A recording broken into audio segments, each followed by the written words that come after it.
What's good, everybody? Slipping. I ain't even got the stuff together the way I should have. Forgive me. It's kind of an impromptu show, but not really, because I was actually planning on doing the actual show tonight. Um, so forgive me for not coming correct, but I'm here. I'm here, and it's going to be a good show. It's going to be a good show. Now, if you are watching live and you're watching live and you leave comments, I'm going to be checking them periodically. But I wanted to make this video. I want to make the video tonight because I'm doing a response, and let me get my stuff wanted to make this first. video. Let me get it together. I want to make the video tonight because I'm doing a response, and let me get my stuff. But it sounds good in the audio. Definitely sound good in the audio. But how y'all doing out there tonight? Welcome to the First Heartbeat with CJ Kyles. I am your host, Mr. CJ Kyles, and it has been a heck of a week. Your man's has been working, just grinding, getting it in. And I kind of was gonna do a show tonight, but then again, I kind of wasn't until something was brought to my attention. And I was going to talk about the Bill Cosby thing and the whole Sha'Carri Richardson thing. And if I'm saying her name wrong, forgive me. But I was going to start off talking about that. Hey, Nurse Gigi. I was going to start off talking about that. But something else came across my attention. So I was watching, Dee showed me a video. She wanted me to take a look at it, and it's by a YouTuber. Her name is, let me get her name right. Her name is Stephco. That's her name on YouTube. I'm going to assume her name is Stephanie, though. And she had made a viral video, and it was called, I Don't Have Pretty Privilege, and That Sucks. So what I'm going to do right now is do a deep dive into the video. I'm going to do a response video. I don't want to call it a reaction because I've already watched it. And I do say that I'm coming at this video with the utmost respect. I don't plan to attack this woman. That's not the purpose of the video, but I did want to bring a different outlook and a different perspective. But I do feel sympathetic towards her story, towards her outlook, and towards her situation as she views it, because she is a human being and we all interpret things differently. But ultimately, I wanted to talk about what happens, specifically what happens when we wake up from the Disney fantasy, that we were sold as men and women, and especially women, because women seem to have a harder time adjusting to it as reality starts to hit them. Now, I don't want to keep dragging along and everything like that. What's good, Teddy? But tonight's show, pretty privilege. Does it exist? Absolutely. 100%. But I have something to say about that. Because not only does pretty privilege, well, you know what? Let's get into it, because I'm going to actually share the video with you. So I'm going to be breaking it down as we talk. And let's see. I'm going to break it down because it was a good video. I think it was a good video, but it was a very real and honest video. And I appreciate this young lady for having the courage to say what she said, because whatever you may feel, it is a wake-up call. So right now, I am going to respond to Stephco's I don't have pretty privilege, and it sucks. And I'm going to be giving my commentary in the middle of her. So, hopefully it's fair use. And if she wants to wants me to take it down, I will, because I don't really know how the reaction laws work or whatever on YouTube. And it's not really that big of a deal. But I'm hoping that if she does seize this, she will be open to what I have to say and have an open mind. And again, it's not something that I'm making to attack her, to discourage anything she's saying. I'm not making this video to say she's wrong and everything like that. No, I don't. That's not why I'm here. I don't want to do that to another Black woman, but I do want to give her a different perspective and a male's point of view, because that's really, it's on YouTube and it's on a public platform, and, I'm here to respond. So without further ado, boys and girls, let me make sure that I do have the sound queued up. I got the headphones on so I can hear it and respond accordingly. So here we go.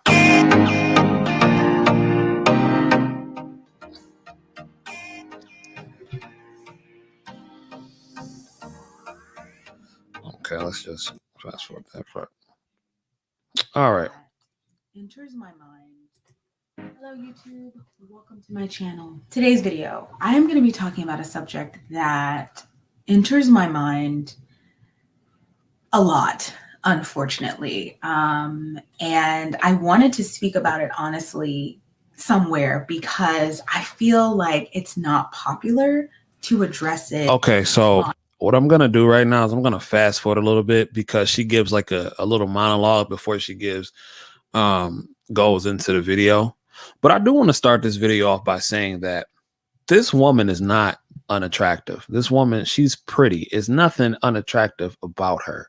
You know what I'm saying? So I just want to start the video by saying that. And I'm not saying it to cater to her, but in my personal opinion, she's not unattractive. I just want to get that out the way. So let's continue. Let's speed it up a little bit. All the things in my life that probably would have been a little bit easier if I had some pretty privilege. Okay, so pretty much what she was saying before I played it is that she's seen things throughout her life, and maybe had she had pretty privilege, she could have gotten through life a lot easier. So I want to make something clear before I go forward. I am not at all saying in this video that I find myself unattractive. I actually think of myself as a okay looking person, and I can really dial it up, when necessary. Here, by the way, is a picture of me celebrating my most recent birthday. Okay. I know we have the phenomenon of what is pretty and what is not pretty and everything like that. And people have their different, first of all, let's just say beauty is in the eye of the beholder. Let's start there. What I may find attractive, the next person may not find attractive, and so on and so forth.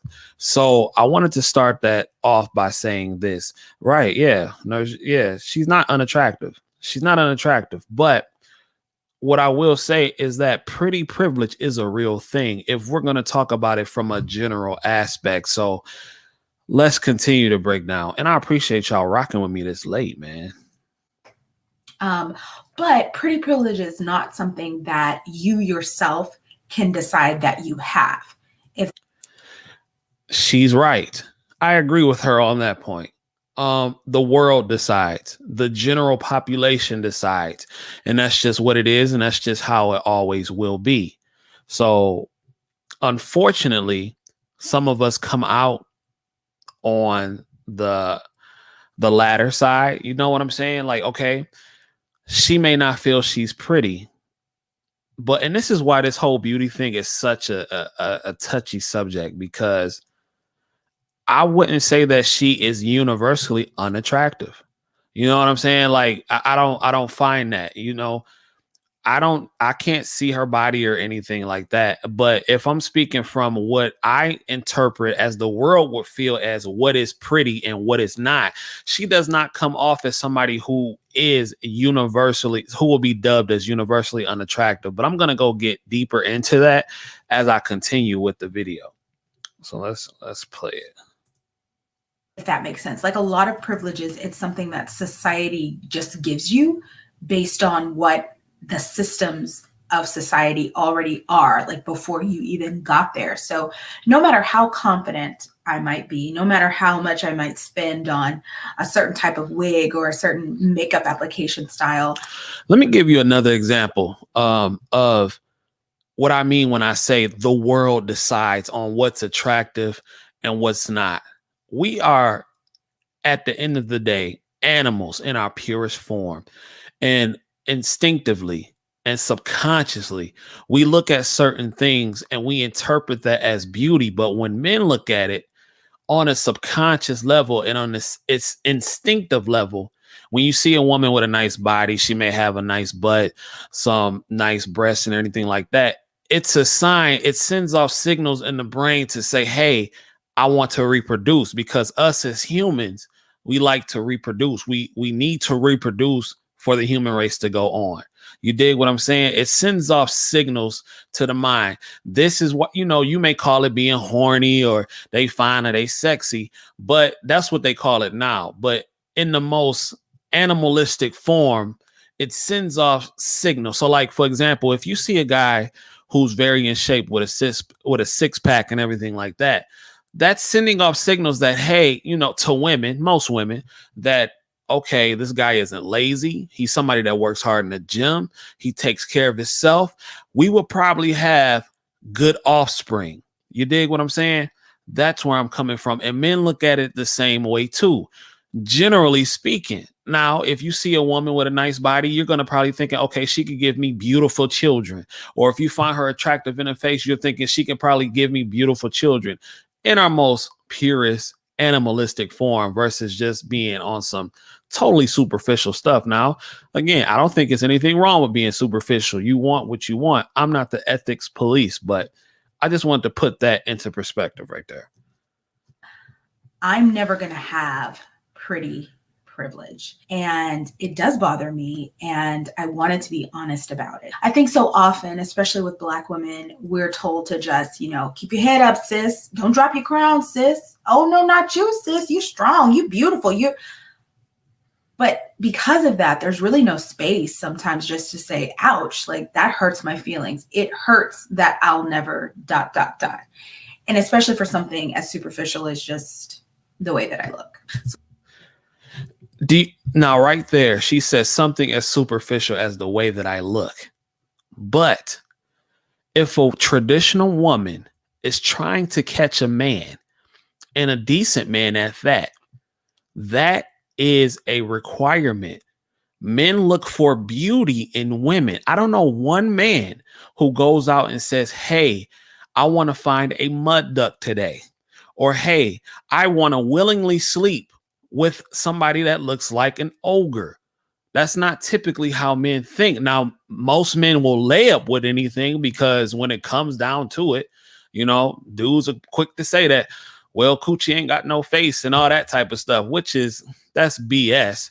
But that's another thing too. And we can also talk about that, because you can say pretty privilege and handsome privilege also exists for men, but men are not judged the way women are judged. Yes, it exists for men, but we are typically not judged the same way that females are judged.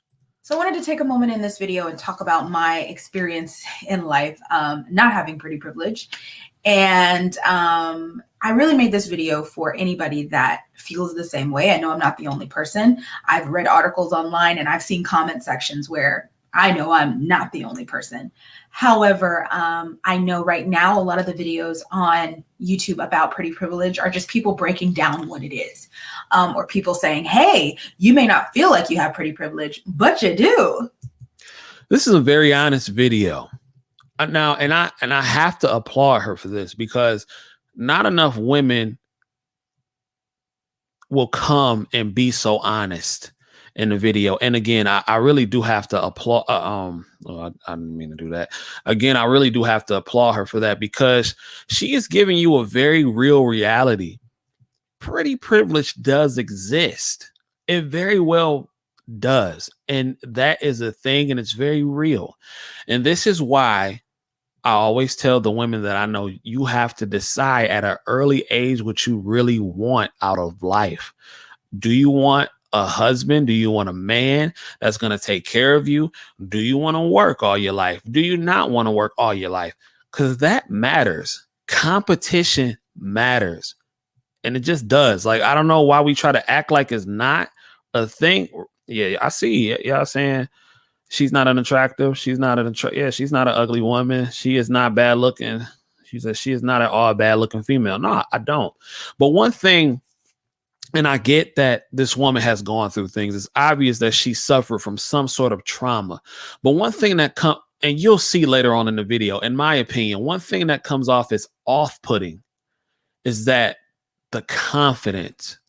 That is very off-putting when you have a lack of confidence. I never really thought about how much a woman with and I'm not saying she has low confidence, but just from what I'm getting in this video, when you come off as somebody who is a woman with low confidence, that's really something. And it's intriguing because usually you see a lot of females who like to put on this false front and who try to compensate for being not confident by being overly confident and everything like that. And it's very rare to see somebody so vulnerable to actually say that, hey, you know, and it comes off as saying, hey, I'm not that confident, but it's really unattractive. You know what I'm saying? Like, and I've never thought about it because I've never seen a woman be unattractive like that in my not unattractive, be unconfident like that in my presence.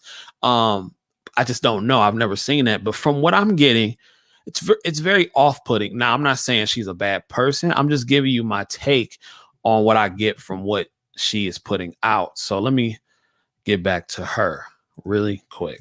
I'm not going to do that here. I'm just going to be honest about my experiences. And yeah. Okay. So the first thing I want to talk about when it comes to pretty privilege is I want to talk about just the different things I noticed that really started to bother me that I'd never experienced just as a woman because I don't have pretty privilege. So I showed you guys that picture earlier of me on my birthday. And that picture is important to me because that picture kind of set off this whole idea of wanting to make this video. I never before really participated. Let me stop that right there. If a woman ever tells you that she's getting dressed for herself and she's going out to look good for herself, 9 times out of 10, that's cap. That's cap.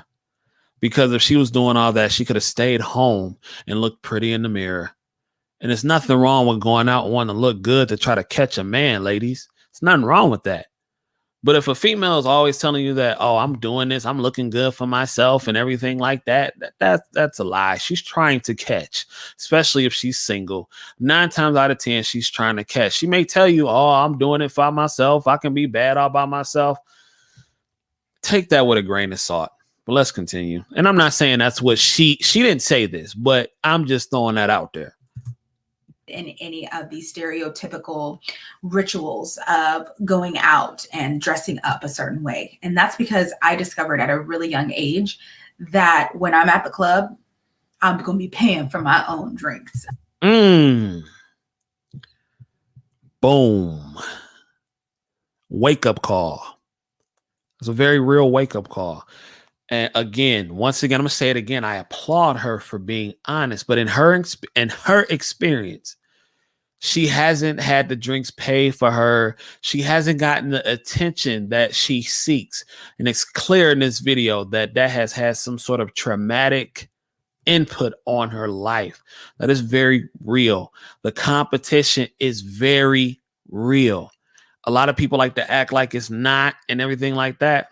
This woman is giving you her truth and from the perspective that she has experienced. It's deep. It's really deep. You know what I'm saying? Like, and again, I don't think this woman is ugly. I really don't. You know what I'm saying? But I will also say it's your settings too. I think she lives in LA, Los Angeles. You know what I'm saying?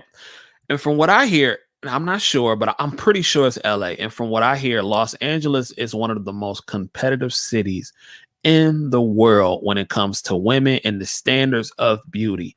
These women spend thousands of dollars to change their bodies. They spend thousands of dollars to change the way they look.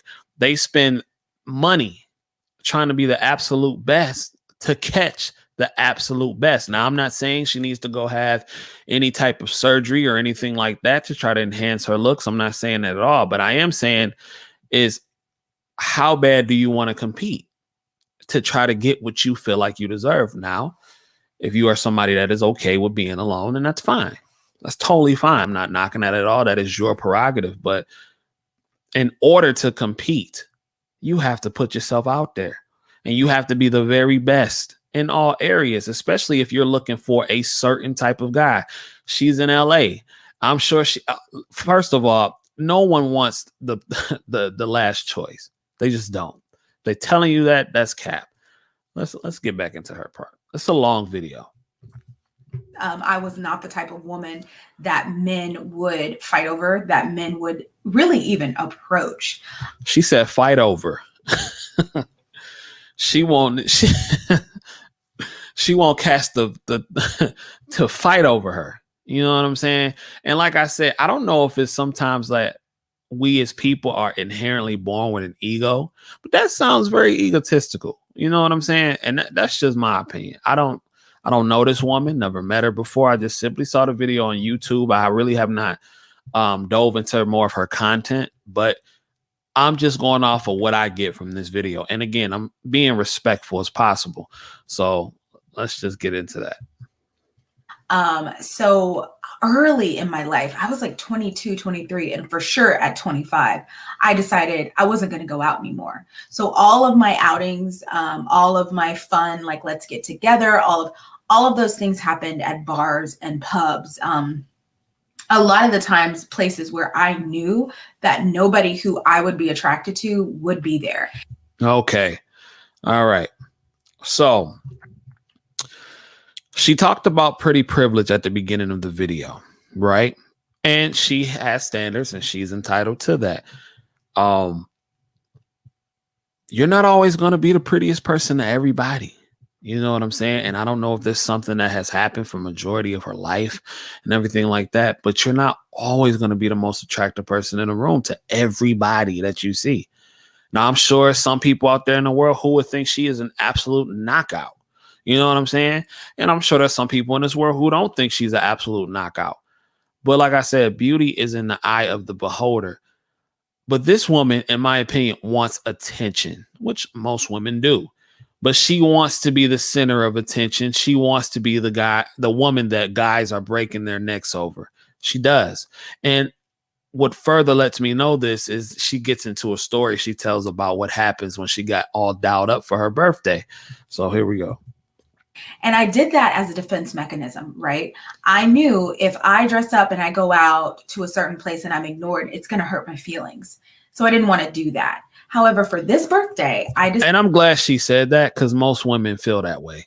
No woman likes to be ignored, especially if they put time and effort into getting dressed and going out. Flat out. Decided, you know what? I've been watching YouTube tutorials for years. I'm going to lay a lace front wig. I'm going to do my brows. I'm going to get a dress off of Fashion Nova. Whatever you feel about Fashion Nova, trust me, I feel it too. I have thoughts. But outside of the clothing that they make that is meant to accentuate unrealistic body types. What is unrealistic body types? That was a question that I had. What is unrealistic body types? I think have we gotten to a point to where being in shape is so rare that we call it unrealistic? You know what I'm saying? Because I'm not going to lie. Like if I go to the beach and everything like that and I see a guy who ripped, I'd be like, wow, you know what I'm saying? Respect, no homo. But that dude got a nice body and it's like, it's rare that you see that. You know what I'm saying? Like, because most people are fat and out of shape. So like, is it unrealistic to the point that where having a healthy body is not something that is the norm? Or like, I wish she would have went in more to what she meant by unrealistic. They have some beautiful and very well priced things as well. So I'll just say I'm not a huge fashion person. I don't have a lot of disposable income. I know there's places out there that I can shop at it, but for me, I went to them and I got this gorgeous dress. I'm gonna show here. Loved it. It fit the theme of my party, which was mermaid because I'm a Pisces. And yeah, I felt really pretty that night. And I remember walking into the restaurant just feeling like, and my friend even got me like a little crown. And I remember walking into the restaurant. All right, now this is the part that you about to hear it. And just feeling like, okay, like if anybody is gonna notice me, it's gonna be tonight wearing this. Who doesn't want to feel pretty? Who doesn't want to feel attractive? You dig what I'm saying? It's nothing, and I'm not saying that she should not want to feel that way. There's nothing wrong with feeling that way. Who doesn't want to feel like that? You dig what I'm saying? But let's keep going. Walked in and there was a group of guys sitting down at a table. All guys looked like they were single guys. You can never tell, but they were around my age, so mid-30s, early 30s. And I walked in and not a single person turned around to make eye contact with me. Nobody budged. I was looking kind of around the restaurant, like you feel really pretty. So you're kind of looking just to see if anybody's, all eyes on me, that kind of thing. And nobody's eyes were on me. Nobody cared. And so I immediately humbled myself and I was like, okay, well, maybe people are just trying to eat. Maybe these guys, I think that they're single guys and they're around my age, but maybe actually they're dads who get this one night out a week and they have wives at home and they're just not worried about me like that. Okay, cool. I will take all of my expectations. Ooh, do you see how fragile the female ego is? Do you see how fragile? I know they say that men, we have fragile egos, and we do. For the most part, I would like to think most of us do have fragile egos, but the woman's ego is extremely fragile. You dig? Because she said, you know what? I got dressed tonight. I put on my finest outfit, got my hair laid, makeup, lace, all that stuff put on. I'm Gucci. If these cats don't look at me tonight, something is wrong. So she went in there expecting to turn heads. And if they don't look at me tonight, something has got to be wrong with this situation. And then push them down, right? My friend walks in a little bit later. She's definitely lighter skinned. She is half Creole, Haitian, half white. Let me make this disclaimer right now. And I'm not saying that she's making this disclaimer, nor am I saying she actually said this, but I know how this can come off because initially that's kind of how I took it, but I had to do a deep dive. Just because you are light skinned does not mean you are prettier. Let's just get this out the way right now. There are some light skinned mud ducks out there. There are some light skinned women who look like goddamn Danny DeVito. Let's keep it real. You dig what I'm saying? So let's get that out the way now. I am not a light-skinned supremacist. I know some of you cats are, but I am not. And some of y'all give a pass to some of these light-skinned women who look like nothing. And just because she's light-skinned, you'll give her a pass. Now that I don't co-sign, nor do I agree with. So let's get into that.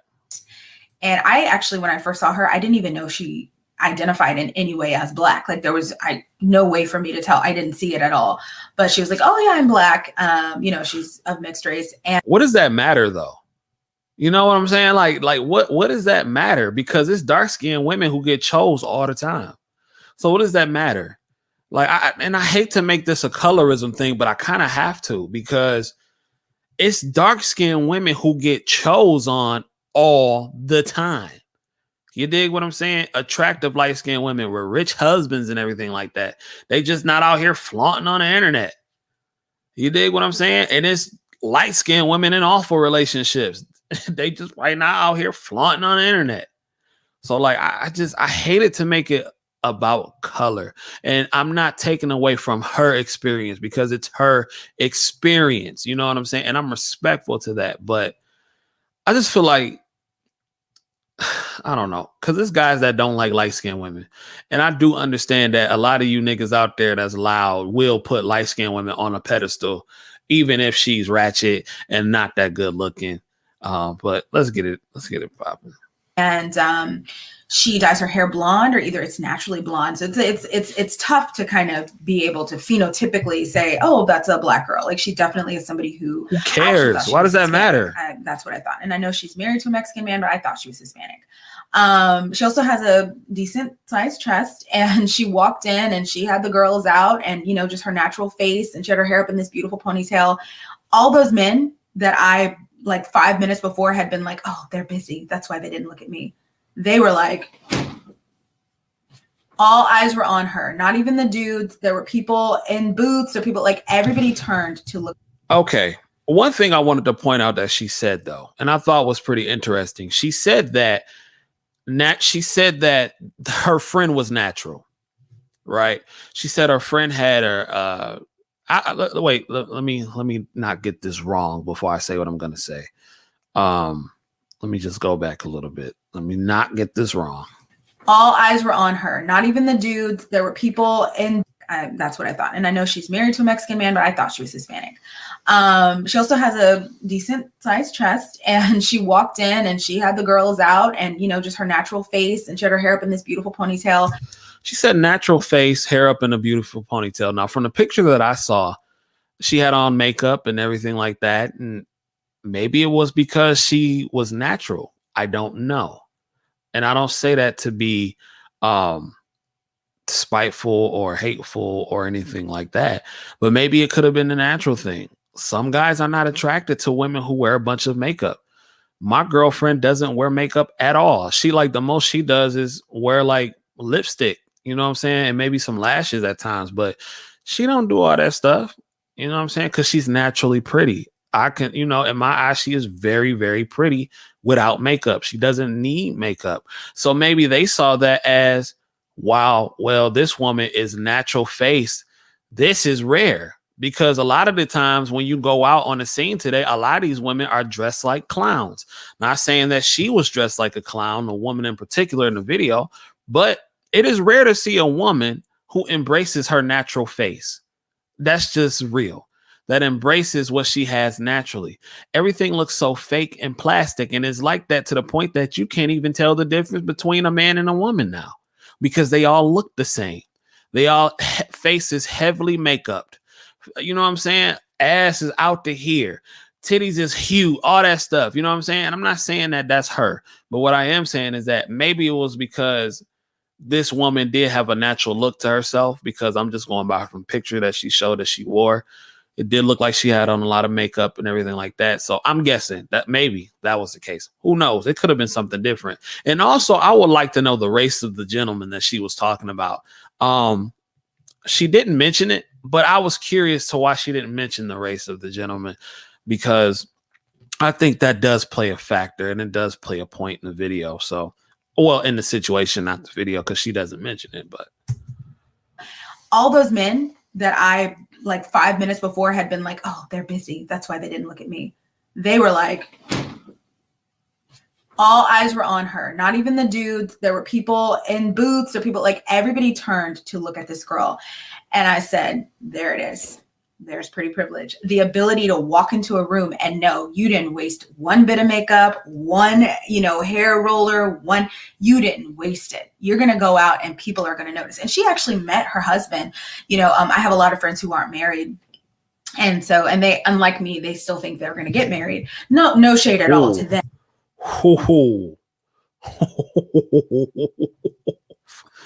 My God, listen, ladies, if that ain't a wake-up call, I don't know what is.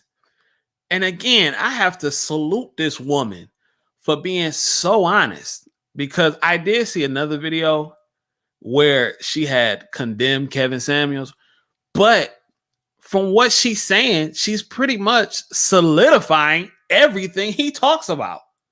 You dig what I'm saying? So that's a whole nother video. But she said that I don't even look forward to getting married because I know it's not going to happen. Let's be clear. This woman, and you will find out later on in the video, is looking for a certain type of man. You dig what I'm saying? And I'm not saying that she should just settle for anything. But let's be clear.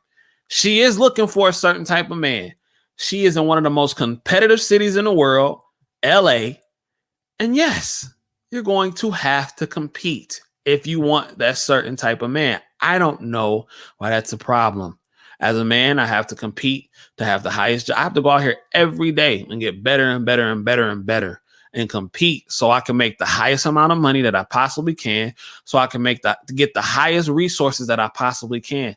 Yes, competition is real in every aspect of life. You have to compete if you want something that's worth having. You dig what I'm saying? And again, I'm not saying that you need to go nip, tuck, and do all this, but you have to do something to make yourself stand out, especially if you are in a city as competitive as Los Angeles. You dig what I'm saying? So let's get into it. But I know like the likelihood of me getting married is so low that I don't even ask. I used to ask people, well, how did you meet your husband? I don't even ask anymore. I'm just like, oh, good for you.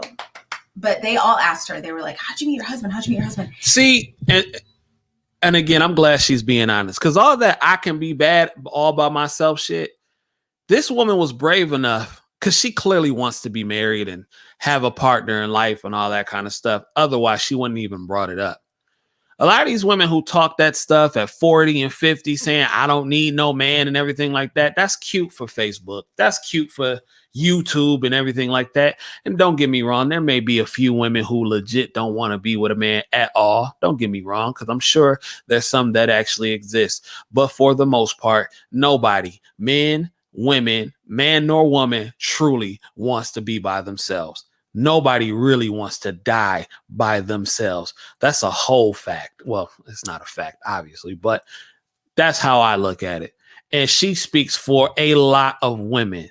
It's fine to be all rough and tough on the internet and Facebook and all these forums and everything like that. But secretly, when a lot of you get home, you feel the exact same way that she does. It is not fun going home to an empty, cold bed by yourself. And this woman has no children from what she said and everything like that. So she's keeping it real. And I salute that. And I think she was confused because she was like it's hard. And honestly, she met the dude just at a bar. He came up to talk to her, of course he did. Right. So when I experienced that event, I was like, wow, I'm still not good enough, even all dressed up like this. Then I went out to a lounge a little bit later, walked in. Nobody made eye contact with me. Men have always sort of regarded me as, oh, she's there, and kept it moving. And it didn't change just because I had dressed myself up. I'd finally done everything a girl. She comes off as very thirsty to me, from what I can tell. I don't know her, but from this video, she comes off as extremely thirsty. And that is probably the most unattractive characteristics in a female that you could ever see. A thirsty woman. I don't like that. Besides having multiple baby daddies, that will probably be second on my list. Is probably is like one of the most attractive things that can probably go on with the woman. It is no man wants a thirsty woman. Yes, it's nice to be sought after sometimes, but when you're out there with it and when you give off the vibe that dudes really don't choose up on me, like now I see what women are talking about, when dudes are thirsty, because this video, and I say this respectfully, but it comes off as somebody who is so desperate for attention that I will do anything for you to see how much thirst that I have. That's just me. And I don't say that in a hurtful way, but I'm just giving you my honest opinion on it. Girl is supposed to do, right? And I still wasn't good enough. So I came home and I had a great night out with friends, but my heart was also, I was hurting because I was like, I'm always going to be invisible, even if I try. So I actually got on YouTube and started looking for Pretty Privilege. And that's how I found out that there are videos out there. There are videos out there with people that have a much different perspective. And let's be clear. I see men get with women who are very unattractive. And I don't want to say that she doesn't get noticed, and she says something later that makes a lot of sense to me. But I don't want to say she doesn't get noticed, but she probably doesn't get noticed by the type of men that she wants. You dig? I'm sure she gets noticed by men. I'm sure men try to holler at her. I'm sure they do. But she probably doesn't get noticed by the type of man that she wants. And she says something in the video that made me go, well, there you go. There you go. And then there was a video of a TikTok trend. This girl was like, oh, I'll just show it to you. Tell me you have pretty privilege without actually telling me that you have pretty privilege. See, it's okay. And this is what I'm talking about. Now, I agree with her on, well, she's not really saying anything to agree with, but this is what I'm talking about. There's nothing special about this chick to me right here. But I do blame some of you niggas that go out and blow smoke up some of these light-skinned women's butts just simply because they're light-skinned. Nothing about her stands out to me. Yeah, she's a cute chick, but it's not, I mean, it's not like, and meanwhile, she's making a video talking about how she has pretty privilege. Now, if you ask me, the girl who's hosting the video looks better than her. And I'm not just saying that because it's her video, but if you had to ask me, that's the case. But I do blame a lot of y'all cats out there. Y'all will give a light-skinned chick a pass because she is light-skinned, and that's crazy. I'll start this off. I don't get ID'd. So yeah, so after sharing her story about not getting ID'd, Hold on, which by the way, I've gotten kicked out of the Apple Store. Let me read this comment real quick. Let me read some of these comments.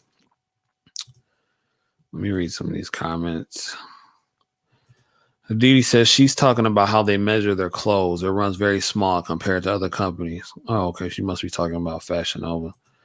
Raquel says she's probably talking about fake bodies. A lot of women are getting booties and whatever else these days. Teddy says facts. Teddy says the fact that she is light-skinned makes her feel threatened because what she thought was going to happen did. Light-skin got the attention. Raquel says, yeah, she needs to redirect her attention. She also says, I don't think she's thirsty. I think she's lonely. She's in her 30s, late 30s, and she wants a man. Her age of childbearing is coming to an end soon. Teddy says, yeah, she is targeting a specific type of man.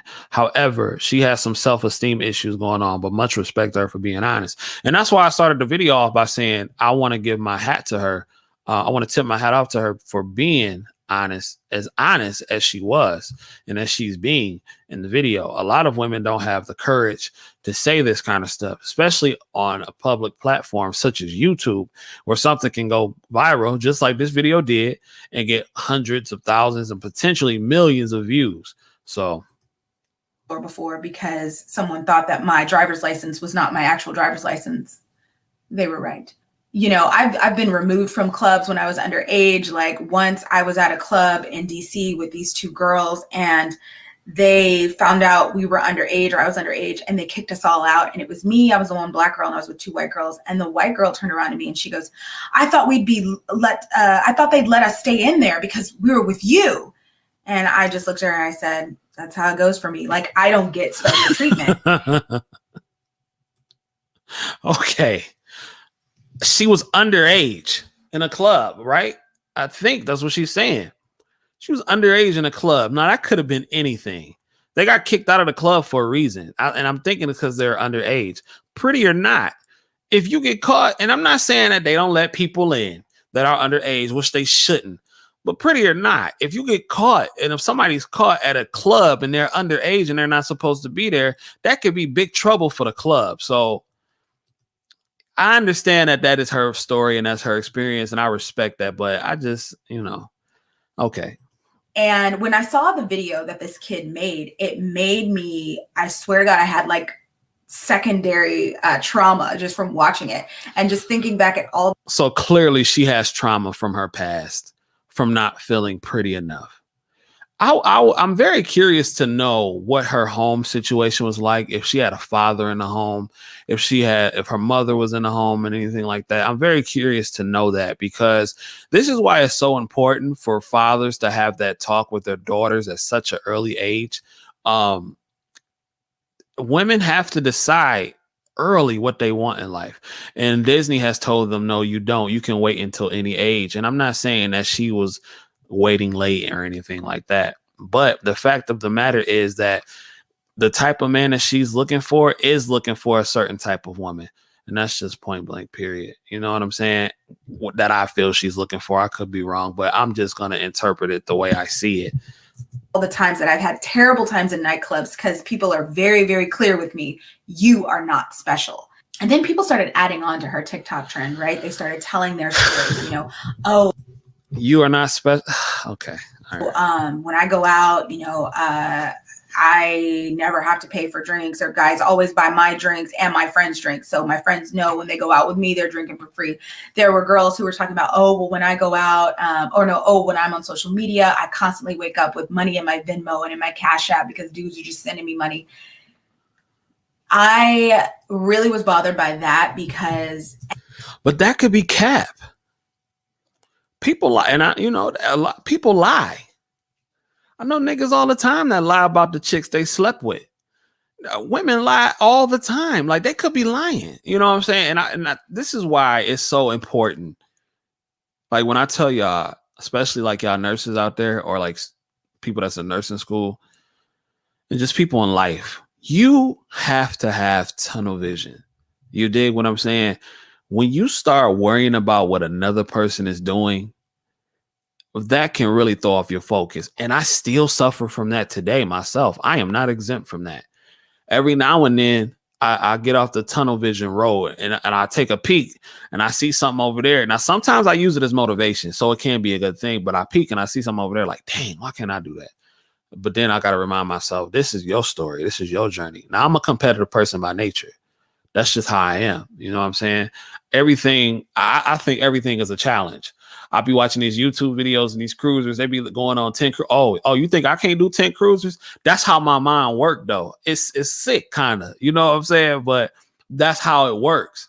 I'm always thinking somebody challenge. Maybe I need to go to therapy or something like that. But that's just how I am. I'm just naturally competitive.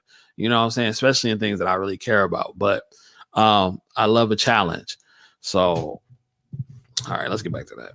Every guy I've ever met, I always feel like he's the bottom of the barrel when it comes to money. And let me tell you something. I grew up being very well taken care of. So I'm always, I talked about it in my sweet. Y'all hear that? They go out with me. They're drinking for free. There were girls who were talking about, dang. See, I need to. Because every guy I've ever met, I always feel like he's the bottom of the barrel when it comes to money. And let me tell you something. I grew up being. Y'all heard that? Now we finna, not a real honesty about to come out. She said every guy she's ever met, which means the one she's gotten attention from, have been at the bottom of the barrel, money-wise. See? And y'all hate Kevin Samuels because Kevin Samuels points out what these women want. These women call and tell him what they want. And the first thing she said was bottom of the barrel money-wise. She didn't say looks-wise. She didn't say none of that. She said money-wise. Yes, money-wise. Oh, yeah, boys and girls. You think money doesn't matter? To all you niggas out there that say money don't matter, y'all are sadly mistaken. Money absolutely does matter, even to women who don't find themselves or don't feel like they have pretty privilege. The woman who says that she doesn't get the type of attention that she seeks from men still is worried about what type of money a man makes. And I'm not mad at her for that. Whatever her standard is should be her standard. But money absolutely matters. And if a woman tells you it doesn't, she's lying or slow. Very well taken care of. So I'm always, I talked about it in my Saweetie and Quavo video. And if you haven't seen it, it's on my channel, but I'm always going to be suspicious of transactional relationships where, wait a minute. See, this is where, and see, the longer you let somebody talk, the more they start to unravel themselves. She says she's always suspicious of transactional relationships when the first thing she said was when the men who give her attention are at the bottom of the barrel money-wise. Knock it off. Now, this is where we start to get into it.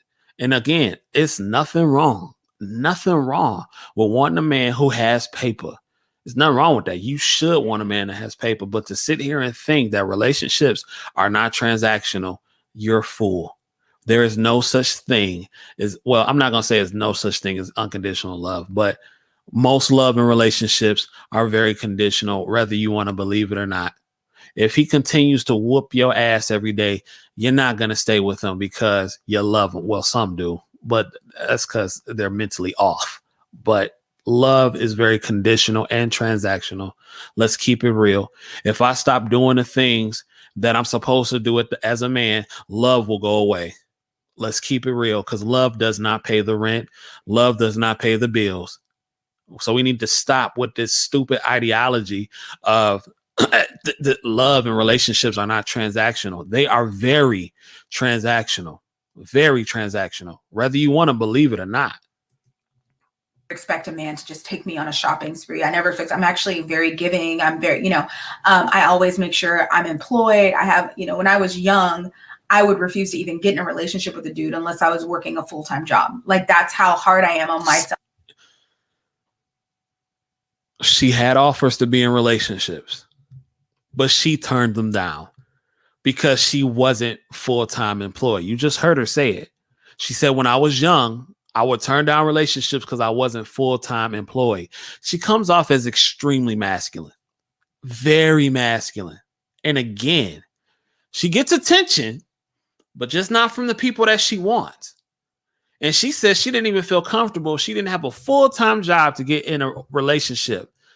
Ma'am, most men don't care about, even the brokest dude don't care if you have a job or not. You dig what I'm saying? Like, what is it that you want? You know what I'm saying? So I wanted y'all to hear that, because it's not like she don't get attention. She just doesn't get the kind of attention she wants. Out of this whole 30-minute video, that's really what this culminates up to. That's really what this is about. Her not getting the attention that she feels that she deserves, that she sees her light-skinned counterparts or maybe her different counterparts of different races getting. So yes. The more you talk, the more you start to unveil yourself.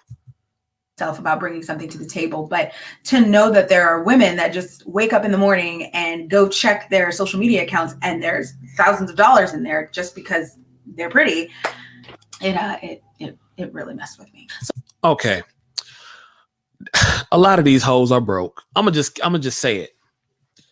A lot of these women are not balling the way you think they are. You dig? Like, we get so caught up in this, I call it the Kardashian phenomenon. We get so caught up in that shit that we start to blend it with actual reality. Most of these chicks is still living with their mamas, still living with their daddies, talking about they waking up to thousands of dollars in their account. Maybe that may be the case with a few, but I would not be so quick to say that a lot of these chicks that claim they are beautiful are waking up to thousands of dollars every day in their bank accounts. I think a lot of that is cap. Women lie. So I saw all of that. Men lie too. Oh shit. Shoot. Giving. I'm very, I always make sure I'm employed. I have, when I was young, I would refuse to even get in a relationship with a dude unless I was working a full-time job. Like, that's how hard I am on myself about bringing something to the table. But to know that there are women that just wake up in the morning and go check their social media accounts and there's thousands of dollars in there just because they're pretty, it really messed with me. So I saw all of that stuff and I was like, I want to talk about my life just not having pretty privilege. And like, I want to be honest about some of the things that I've experienced. We'll fast forward looking for a certain type of woman. Sierra. Okay. I know, like, when Sierra got with Russell, men who consider themselves to be high earners just because they're pretty, it really messed with me. So I saw all of that stuff and I was like, I want to talk about my life just not having pretty privilege. And like, I want to be honest about some of the things that I've experienced because I want to. So I mentioned my dating a little bit, how I always kind of find dudes that are not willing to spend the money, or they don't have the money. And while I do think part of that is because I'm uncomfortable with transactional relationships, I think another part of that is because men who consider themselves to be high. Wait a minute. What she says she's uncomfortable with transitional relationships, but she's mad that the dude don't have the money to spend on her. Unless I'm hearing that wrong. Hold on. Maybe I'm hearing that wrong. And well, I do think part of that is because I'm uncomfortable with but find dudes that are not, they're not willing to spend the money, or they don't have the money. And while I do think part of that is because I'm uncomfortable with transactional relationships, I think another part of that is because men who consider themselves to be high earners, they consider themselves to be high value men. They are looking for high value women. This is why someone like H.E.N.R.Y or Sierra or even a Cassie, they're not role models to me, and they never were. Now this is hate at this point. Now that's hate. You know, she's hating at that point. And I'm not saying that H.E.N.R.Y or Sierra are role models to anybody, but that's clearly hate.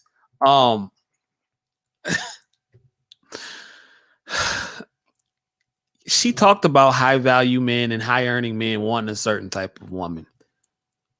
Yes, that's the case. Yes. But that's human nature, right? Because typically women go for the best option that they can get. So a man that works hard, and again, this is where I say beauty is in the eye of the beholder. But since we're talking from a general aspect, right? She put women like H.E.N.R.Y and Sierra on the screen. Yes, men want their best options that their resources can't afford them. That's no secret. It's been like that for years. What's the big deal? And, you know, just because these dark-skinned women may not be in the spotlight, because I feel like that's where it's starting to go, that does not mean they don't get chosen. And in one of her videos, she put up one of those dark-skinned models, very slender build and everything like that. She was out there on the red carpet, chosen. There's plenty of beautiful dark-skinned women. Look at Kelly Rowland. Look at Bria Miles. Like, let's stop with the bullshit. You know what I'm saying? Like, and again, I'm not trying to discredit what she's saying because this is her experience, but I want to give a different take on it because this is important. Yes, people, men who make a certain kind of money want a certain kind of woman on their arm. That's true.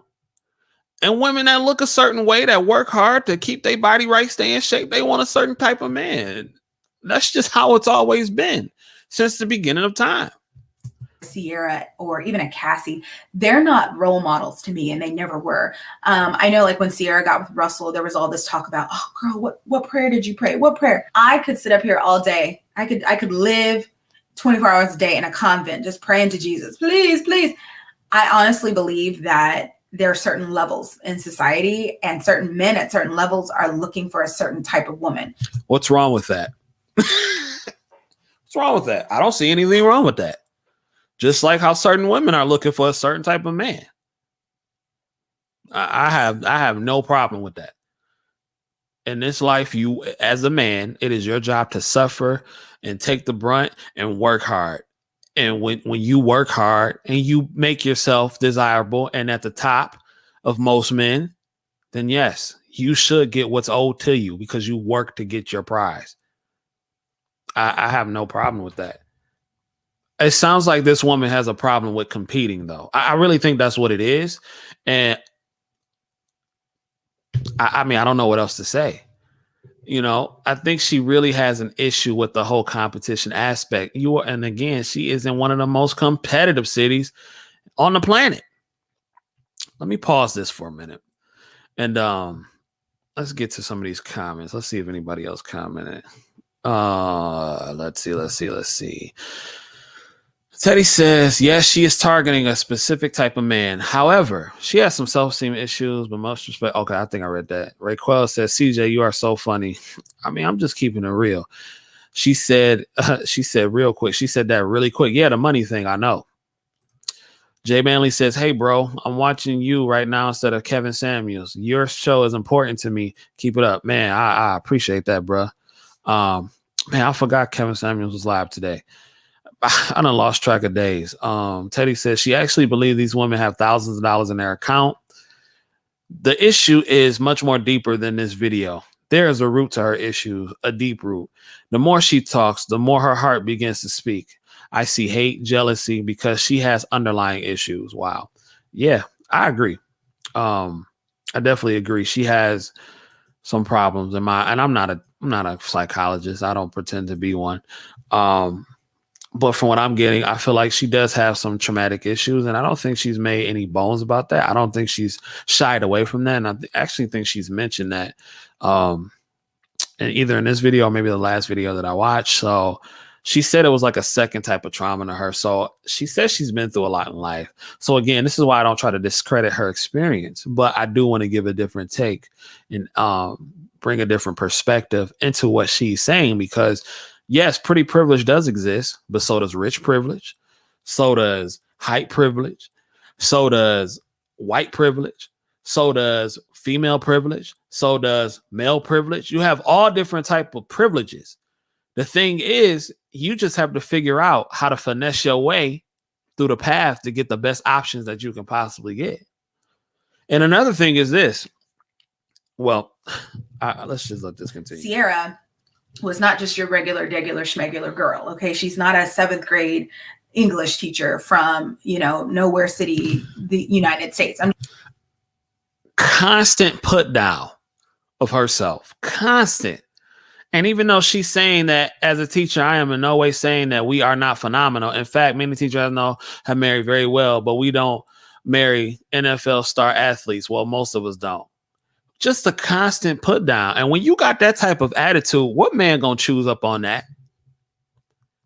What NFL star athletes?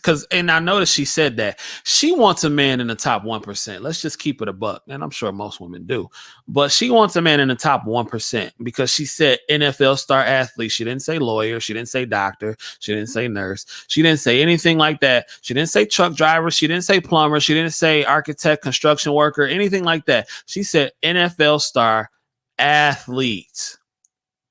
This right here tells me that she wants a man in the top 1% of all men. This is what she put in her statement, on her written statement. So she wants a man in that top. In that top, I'm assuming. I'm just being honest. Sierra is gorgeous. She's 5'10". She's a model. She is a Grammy-winning or Grammy-nominated recording star. I'm not sure if she has a Grammy, but she's a recording star. Her husband Russell even said, I found her and I knew I wanted her when I saw that Ride video that she made. So he connected with her because she was starring in her own music video. You know what I'm saying? But Sierra didn't get to that level without being competitive. Sierra had to work hard to get to where she's at, to even get in the space to pull somebody like Russell. There's plenty of 5'10" chicks walking up and down the street every day. There's plenty of light-skinned chicks walking up and down the street every day. Sierra had to put in the work to even get in the space. She was competitive to make herself desirable to get that way. You know what I'm saying? And I've had things to say about her, and I really have nothing bad to say about her, but she had to put herself in a space to get chosen by a man like that. And that's point blank, period. She putting herself out there. She was competitive. She was more competitive than the women who did not get him. She was the winner. She won the game with a baby. Another man's baby at that. And then got 2 more out of him. I think 2 more. So she has, yes. And even with all her success, she said, no. I'm going to get mine. Somebody's going to lock down this. Somebody's going to shoot this club up, and I'm going to secure the bag in all types of ways. And for that, I can only pop my collar to Sierra. But let's not act like she was given this. I mean, you say that like she's here, but she says that as if her stardom and her spotlight and everything like that was just handed to her. She had to work hard to get to where she's at, for Russell to even notice her. I'm just keeping it a buck. So Sierra's not a regular. And I'm not saying that her right here, and again, I don't know her, but I'm not saying that Steph doesn't work hard. But what I am saying is that Sierra had to be competitive. That's what I'm saying. person. So whenever anybody says, oh, what prayer did you pray? I'm like, there are women living on that Sierra level. Like there are women who are able to get that kind of man. It's not me because I don't have that kind of privilege, but it's happening. Same thing with Lori Harvey. Like I don't believe in, I will admit when a woman is beautiful. I'm not a jealous person, but I am a self-preservation person. So she definitely comes off as jealous to me. Very jealous. I mean, you know, she says she's not, but just how I'm taking it. For example, I won't hang out with a certain type of person, or when I was younger, I wouldn't hang out with someone if I knew that when she goes out, guys are all over her, because that is jealousy. Had I never seen it. I know she says she used to do it. She doesn't now, but that's jealousy, folks. I don't know what else to tell you about that, but that right there is jealousy.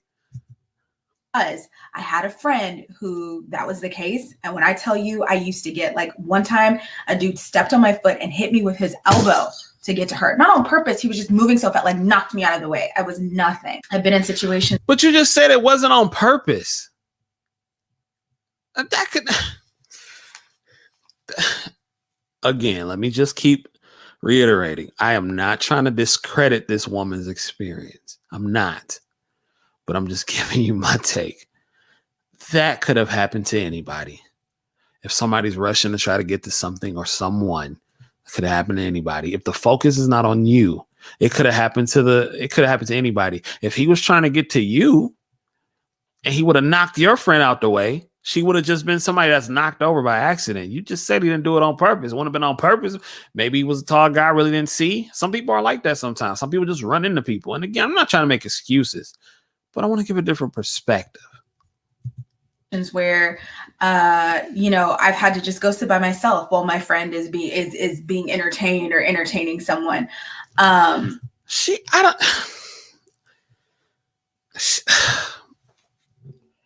get a very socially awkward presence from her, just from how the way she's telling the story.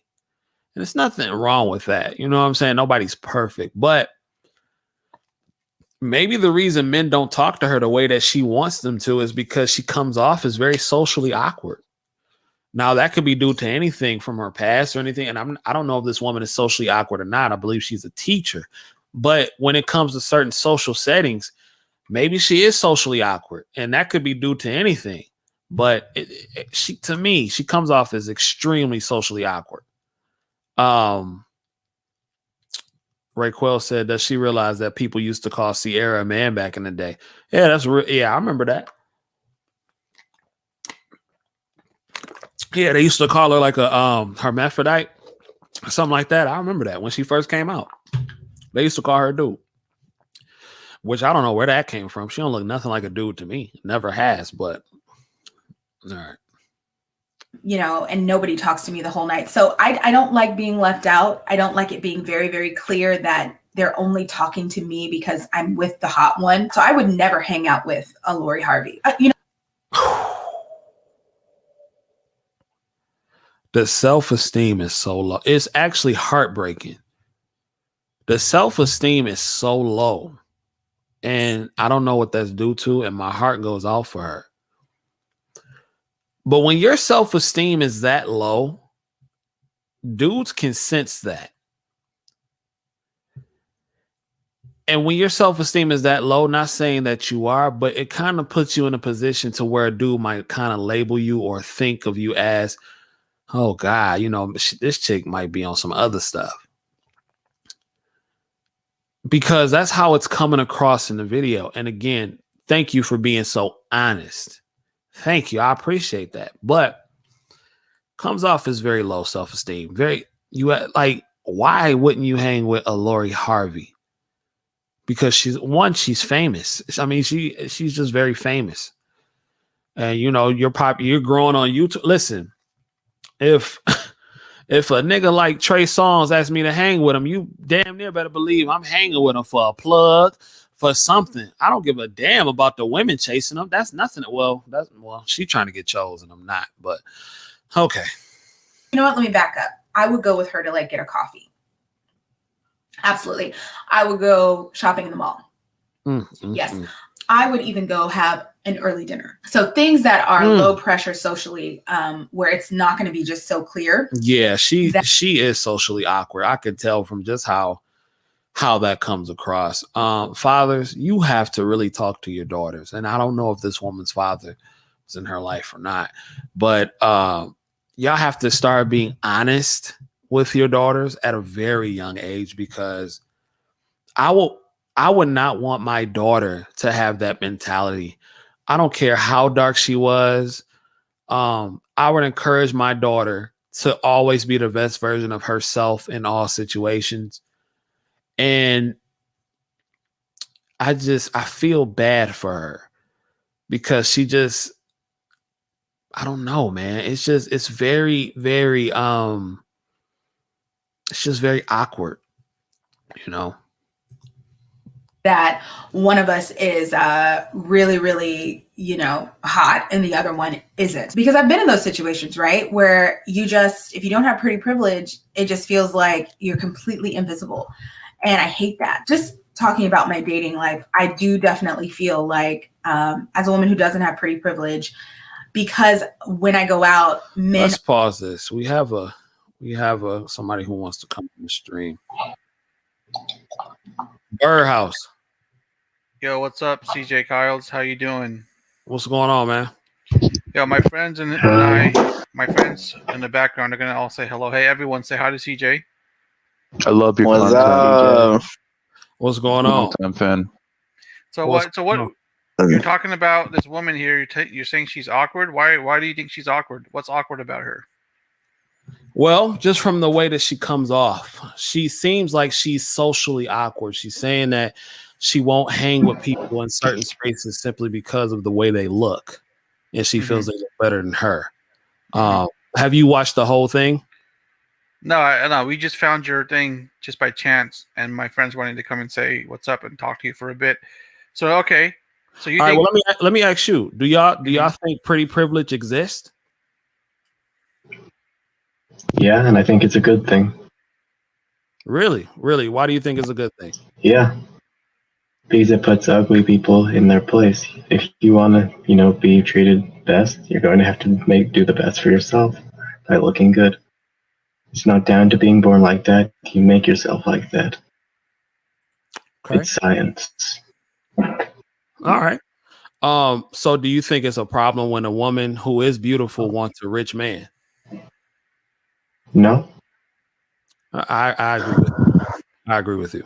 But I mean, unless she's only wanting to be with him because he's rich, then she's obviously, I don't know if I'm allowed to swear or not, but let's try not. God forgive my speech. Yeah. It's because she's a gold digger, to say the least. Okay. I don't know if that's a bad word. No, that's not a bad word. No, I appreciate you using that word. So okay, so I don't know. About race, hot shot. You said what? So CJ, basically what's going on is this is like a telephone setup. There's multiple people listening that can talk to you and you can talk to them. So when people join, they'll start talking and they don't realize that we're on the call with you right now. So just keep that in mind. But yeah, so his question is, I'm sorry, CJ, what was your question again? My question was, is pretty privilege a real thing? You feel it's real? All right, well, let's ask Cloudy. How about you answer that for us real quick? What do you think, Cloudy? Do you think pretty privilege is a thing? I think it is. Why? Why do you think it's a thing?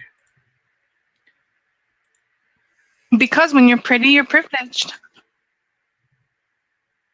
What do you think, CJ? What do you have to respond? What's your response to her? Yeah. What did Cloudy say? I completely agree. I think pretty privilege is very real. What did he say, Cloudy? She said she agrees. She said she agrees that pretty privilege is a thing, and CJ also agrees with that. So, is that a problem for society, CJ? And thanks for being on my show, by the way. So, you think it's a problem for society that we have pretty privilege? Oh, are you like simulcasting? It's actually instinctual. I don't think anybody disagrees with that. No, yeah, well, I have, my name's Todd Gustos, and I have a Discord server. It's a pretty popular Discord server, and what we do is we host conversation night, and this is one of the nights where I'm hosting it. So we find people like yourself who are having in-depth conversations about certain subjects, and we engage with them.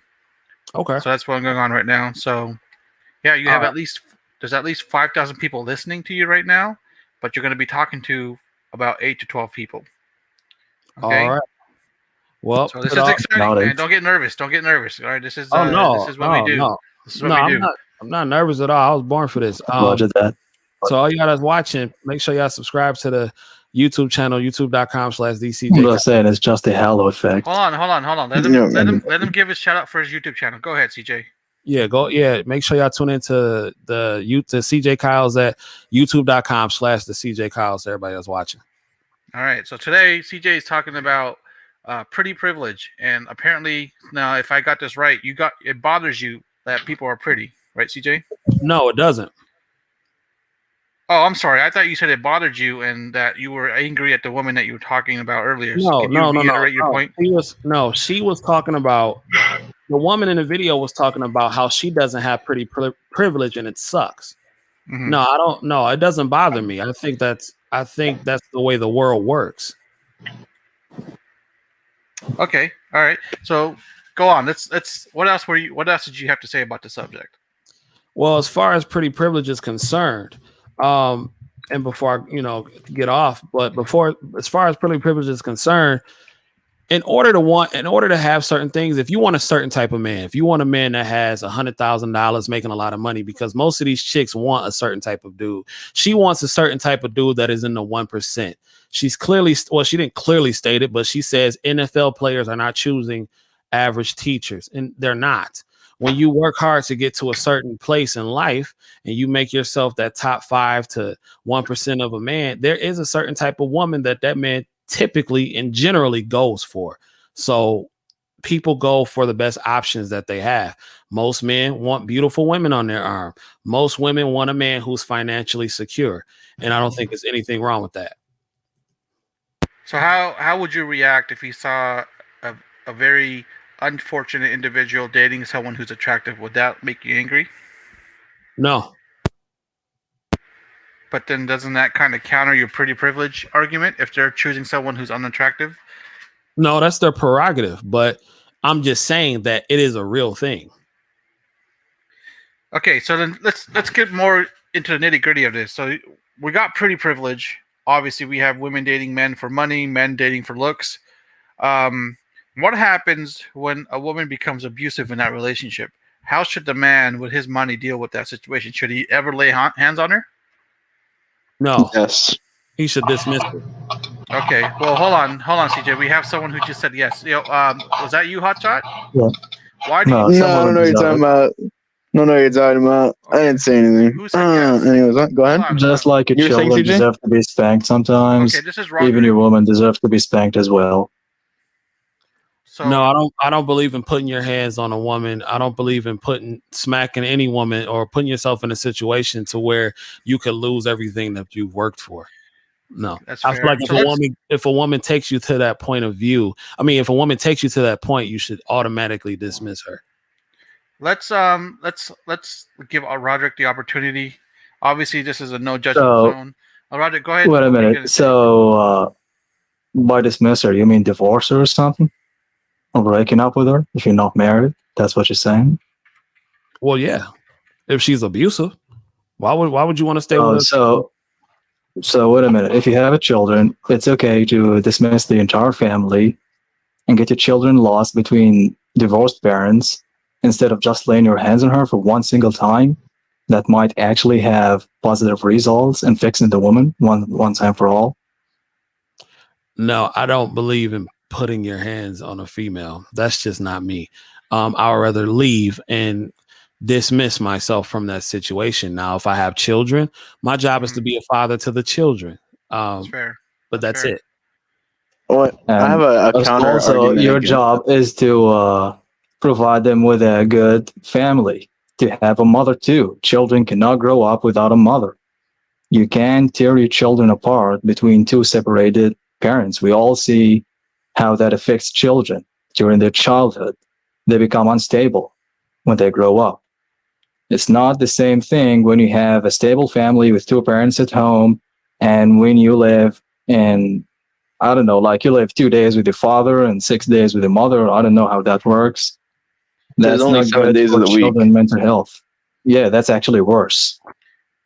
Okay. And I'm just saying, and when I say put your hands on a woman, I don't really mean beat the shit out of her. It's like just a little smack on the shoulder or in the face that's gonna leave a scar inside of her head, and she's not gonna do what she did again. All She's right. gonna remember that smack every time she's gonna cross the limit.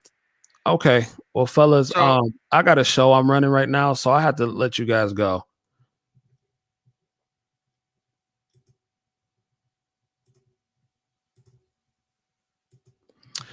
That was weird.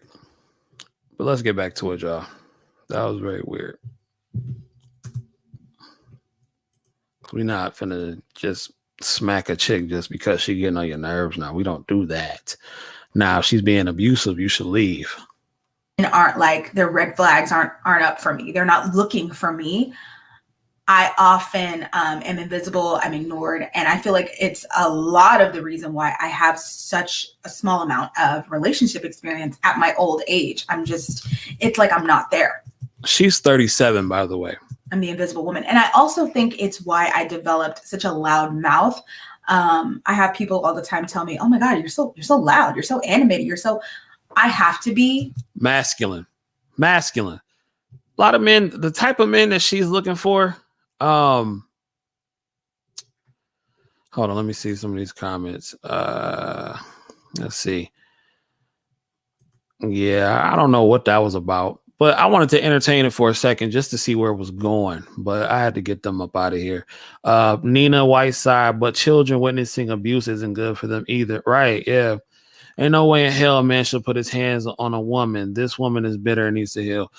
Yeah, fellas, if you're in a situation to where, you know, a woman is making you feel like you want to hit her, then you should leave immediately. It's not even worth the risk. I'm all right. I'm not finna risk losing everything that I've worked hard for just because I feel like slapping somebody. Like, that's not gonna happen under no circumstances. so that I matter. One of the things that women can do when they have pretty privilege is just be there and they matter. They can just be standing there. They can do a little laugh and all of it, and and they're the greatest thing in the world. Whereas me, I gotta come with the jokes. I gotta come with stories. I gotta come with support. She sounds like the dude in the situation. You don't have to do all that.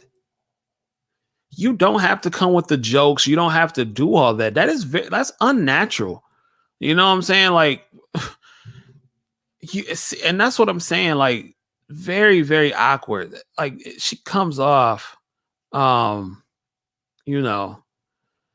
Burrhouse says they wasn't trying to. Well, I appreciate it, man. But it was, I'm running the show right now, and I know y'all probably got a lot of subscribers, and I appreciate the time. But thanks anyway, man.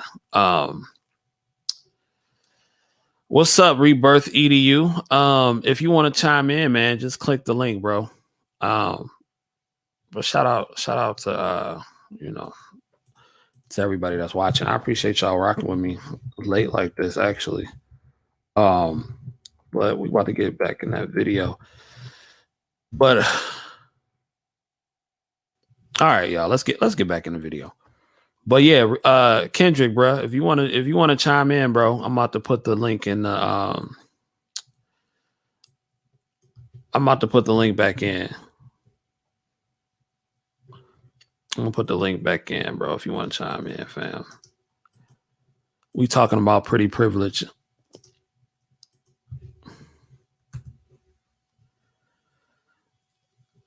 But shout out to you watching, man. But anyway, let's get back to this. I do so much more just to matter. For example, the other week I was on a plane. That's right, during this pandemic time. And another thing too, Birdhouse, I'll tell y'all this. If y'all really do want to have another conversation, y'all need to be on camera. You dig? Y'all see what I look like? I'm out here bringing myself to the world. If you're still watching, if y'all really want to have a conversation, then we can set this up and do it the right way. I entertained it because if y'all did have 12,000 subscribers, then that would be a good look if they wanted to come over and check your mans out. But if not, that's fine. I'm not thirsty for nothing. But if you do really want to have an in-depth conversation, I definitely need you to be on camera. And I see why people like Kevin Samuels and Anton force people to be on camera, because you see what I look like. You know, you can hold me accountable, but I don't know what you look like. But I just wanted to entertain it just to see what they was on. But all right. Anyway, let's get back into it. I think I like that view better anyway. Received both my vaccination shots and everyone was wearing a mask. So, you know, whatever. But I'm on a plane and I was flying back to LA for something. And okay, so she is from LA with me, and we had connected. And by connected, I just mean we'd been standing in the same spot in the airport a couple different times. And what do you mean by connected though? That don't mean you stayed at that y'all connected. Y'all just happen to be at the same place at the same time a couple times. Connected? I don't know, but let's hear it. Every time we'd been standing in the same spot, he didn't really look at me, didn't smile at me. Oh, by the way, I 100% feel, I'll talk about my relationship like with men, but Steve Harvey said a couple weeks ago, he's not really friendly with women unless he wants to date them. And everybody gave him such a hard time. He didn't lie. That's all. Steve Harvey's a simp. Now, again, when you say friends, I really think you have to really assess what you mean by when you say being friends. If you're in a relationship with a woman, if you're not in a relationship with a woman, you really have to assess what you mean by friends. You dig what I'm saying? Because I somewhat agree with him, but at the same time, I have females that I consider friends, and we don't talk every day and everything like that, but I do consider them friends though. You know what I'm saying? I think Steve Harvey's just simping, and he's a known simp. So, yeah. A lot of men.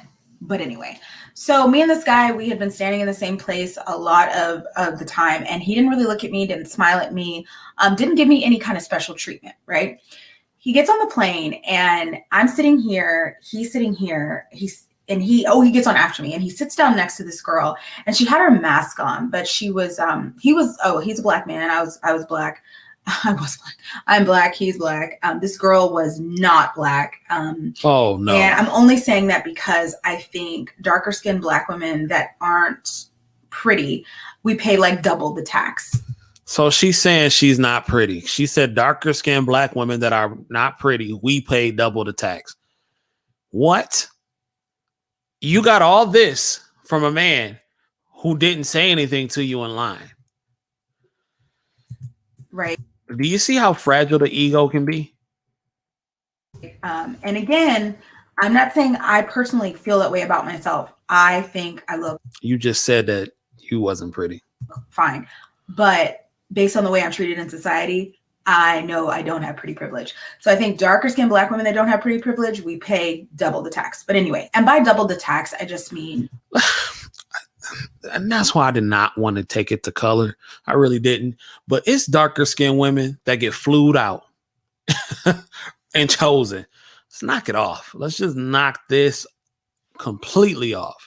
People are already going to write you off for so many things, and I consider those write-off as taxes. So, you know, you go into a situation for the first time and you're a woman, people might write you off. You know, they might underestimate you. You go into the situation, you're a black woman, oh gosh, they might write you off. You're a dark-skinned black woman, now you're not even aesthetically pleasing. And then especially if you don't have pretty privilege. What? So I feel like what? Okay, all right. Let's address something. I'm not gonna sit here and act like dark-skinned people don't get made fun of, right? I'm not going to sit up here and do that. But people in general get made fun of. And that's just the way it is. Fat people get made fun of. Short people get made fun of. Little people get made fun of. Handicapped people get made fun of. And I don't say that to discredit her experience. But this whole colorist thing, I only see that within our community. But I've had situations where I've had mixed people, where I've dated a mixed girl back in the day, and they've told me that they didn't feel like they were black enough because they were mixed, and people would make fun of her because she was mixed. And again, not to discredit this young lady that's talking's experience, but I really think we need to take into consideration how we put stuff out there, you know. So yes, colorism is real. It is, but a lot of other things are real too. Shortism, tallism, fatism, skinnyism, all them isms. It's all out there. You know what I'm saying? Like brokeism. I mean, I call those taxes, and I feel like the more things you have against you in a situation, the more tax you have to pay. Anyway, so he sits here, and so I sit here. He walks down a little bit further. He sits here next to this girl who is not African American. I think she was like Latina. She might have been Indian, something. She was like a lighter skinned. This woman is almost 40 years old, and this is the mindset that she has. Now, again, I don't know what kind of trauma she faced as a child, but that's really heartbreaking to hear. And again, I respect her and I applaud her for being so transparent with her experience. But that's a scary thought. It's a lot of people that are really hurting out here. And man, my heart just goes out. Woman, and she had like this curly hair, and she had a mask on, but you could tell from her eyes, like you could tell facial structure, you could tell she was pretty, right? This woman you couldn't even see her face. You going by eye structure, and you've determined that the woman was pretty. This is the reality, ladies. Y'all get so mad at Kevin Samuels for saying everything this woman is admitting. You get so mad at Kevin Samuels for telling the truth when this woman is pretty much saying verbatim what he says will happen and what he says does happen. This is a woman who doesn't like him admitting to everything that he says or pretty much repeating it. So the guy he had said nothing to me the whole day. He immediately turns to her and starts making conversation. Within 2 minutes, she had his job that he does, his name. They connected on social media, and she was invited to a party in the Hollywood Hills that night. I lived in LA for 3.5 years. I went to a party in the Culver City Hills. And is he obligated to do that to you? I mean, listen, what if you wasn't his type? What if you didn't smell good that day to him? What if she smelled better? You dig what I'm saying? Like, you got all that for standing in line with the man at the airport. As I had a friend who lived there, I was never invited. And I thought about this, and I said, this is the kind of thing that can happen to you in Los Angeles if you have this kind of pretty privilege. So again, we've already come to I can't say we, but we are at the point to where she's, I've made the conclusion that she clearly is desperately seeking attention, right? She said, I had a connection with this guy. A connection. What kind of connection did you have with a man by just standing in line with him at the airport? When I get in line, I would sound absolutely insane if I said, man, I stood in line with this chick. We have a connection. People will call me all kind of simps and crazy and all kind of things. And then you call a woman pretty and you haven't even seen her face. That is how much self-doubt that you have. What if he was busy while he was in line? What if he was on his phone? It could have been a number of things.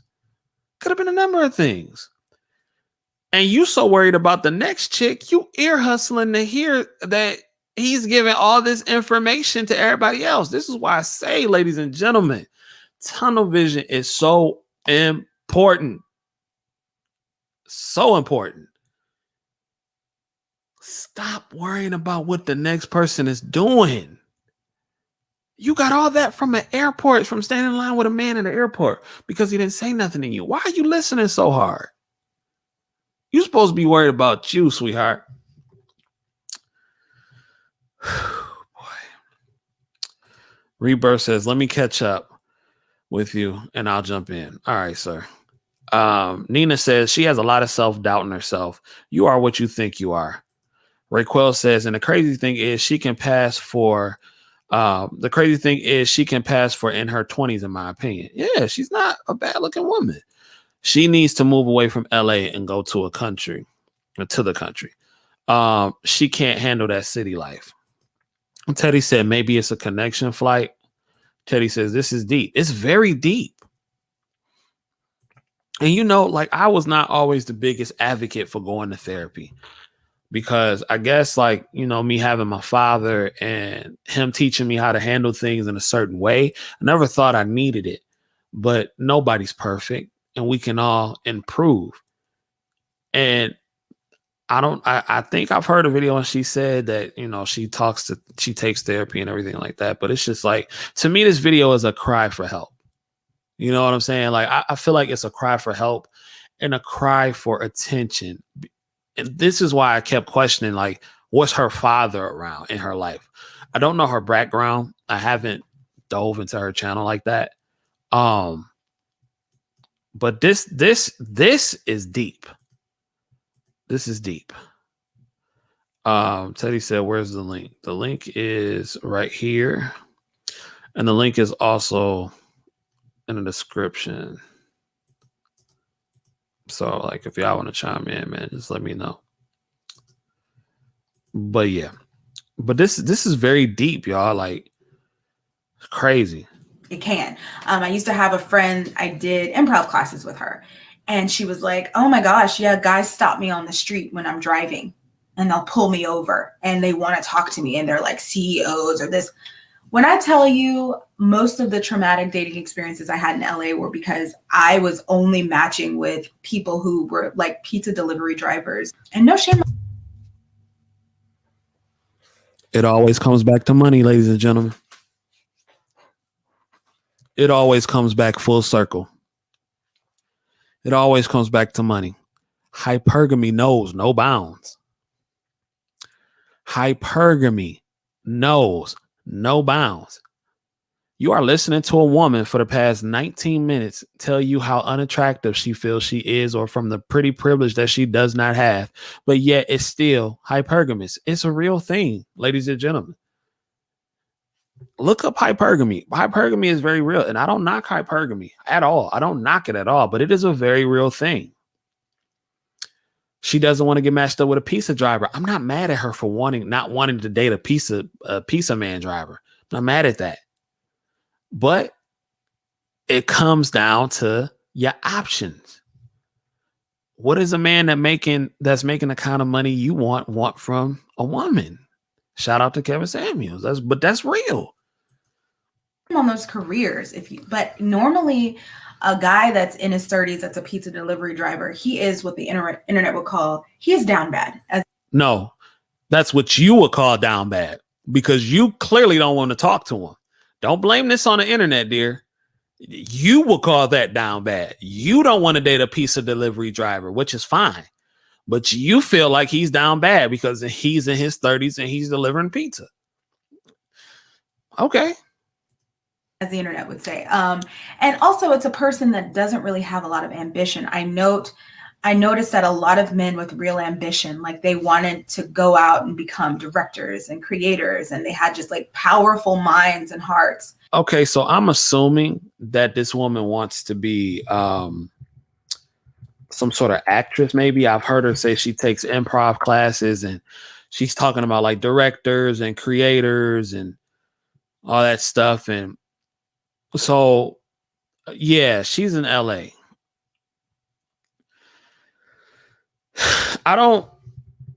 She comes off as very socially awkward. You know what I'm saying? Like just from the story and how she's telling it in the video, I can definitely see her as someone being hard to talk to because not only does she come across as socially awkward, she also comes across as extremely masculine, and that is a big turnoff. So, Teddy, I just sent it to you. All right. They're also really chasing after a thing of beauty. And so if you're not that as a woman, I feel like you get men who don't have the ambition. They don't have those minds. They don't have those hearts. Okay. She clearly wants a man that makes a lot of money, right? Because she doesn't want the pizza delivery driver, because she equates that to not having money, right? Fair enough. So what does a man have to do to make that type of money that she's looking for? They have to compete. They have to go out and work.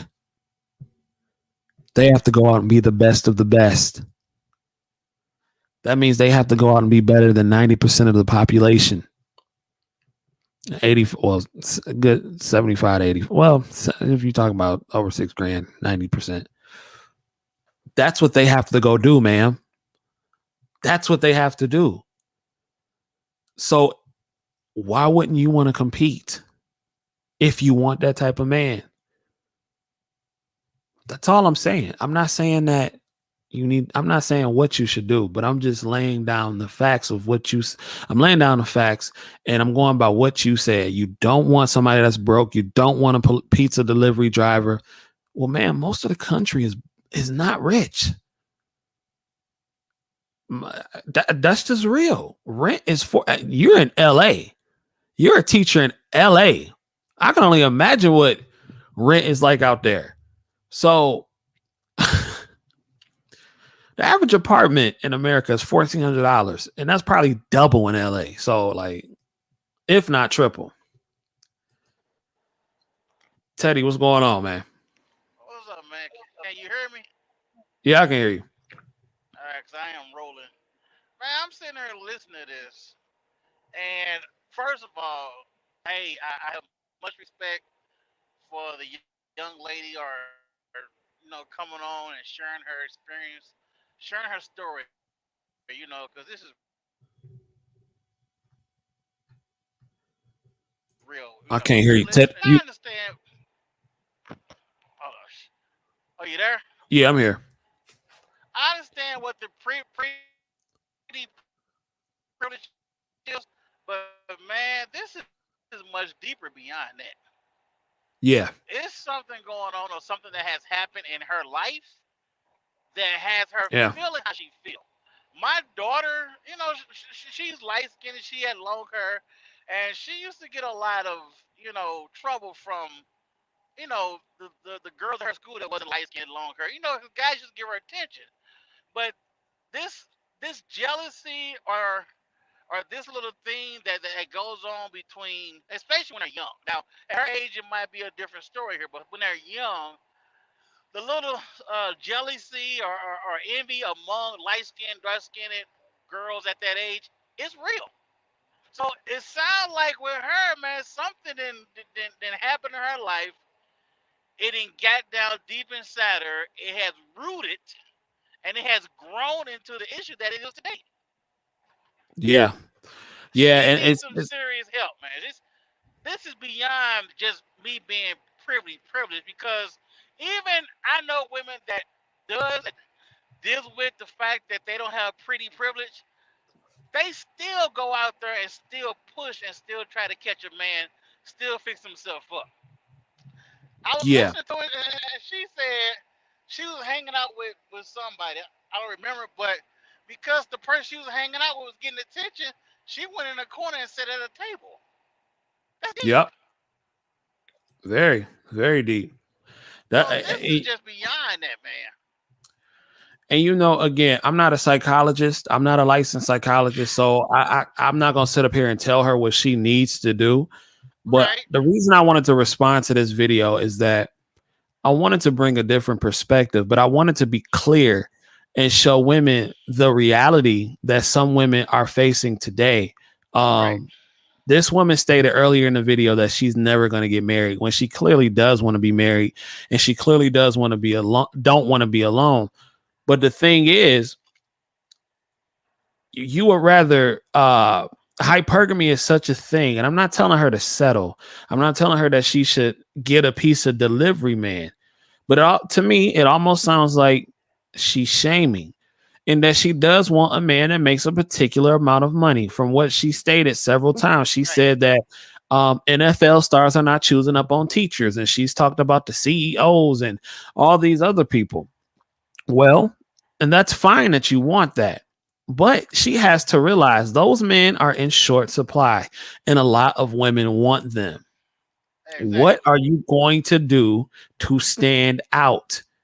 And like I kept saying, she is she is in one of the most competitive cities on the planet when it comes to women and beauty. And I'm guessing she's in a performing arts field. So yes, that whole industry is based on looks, if we want to keep it real.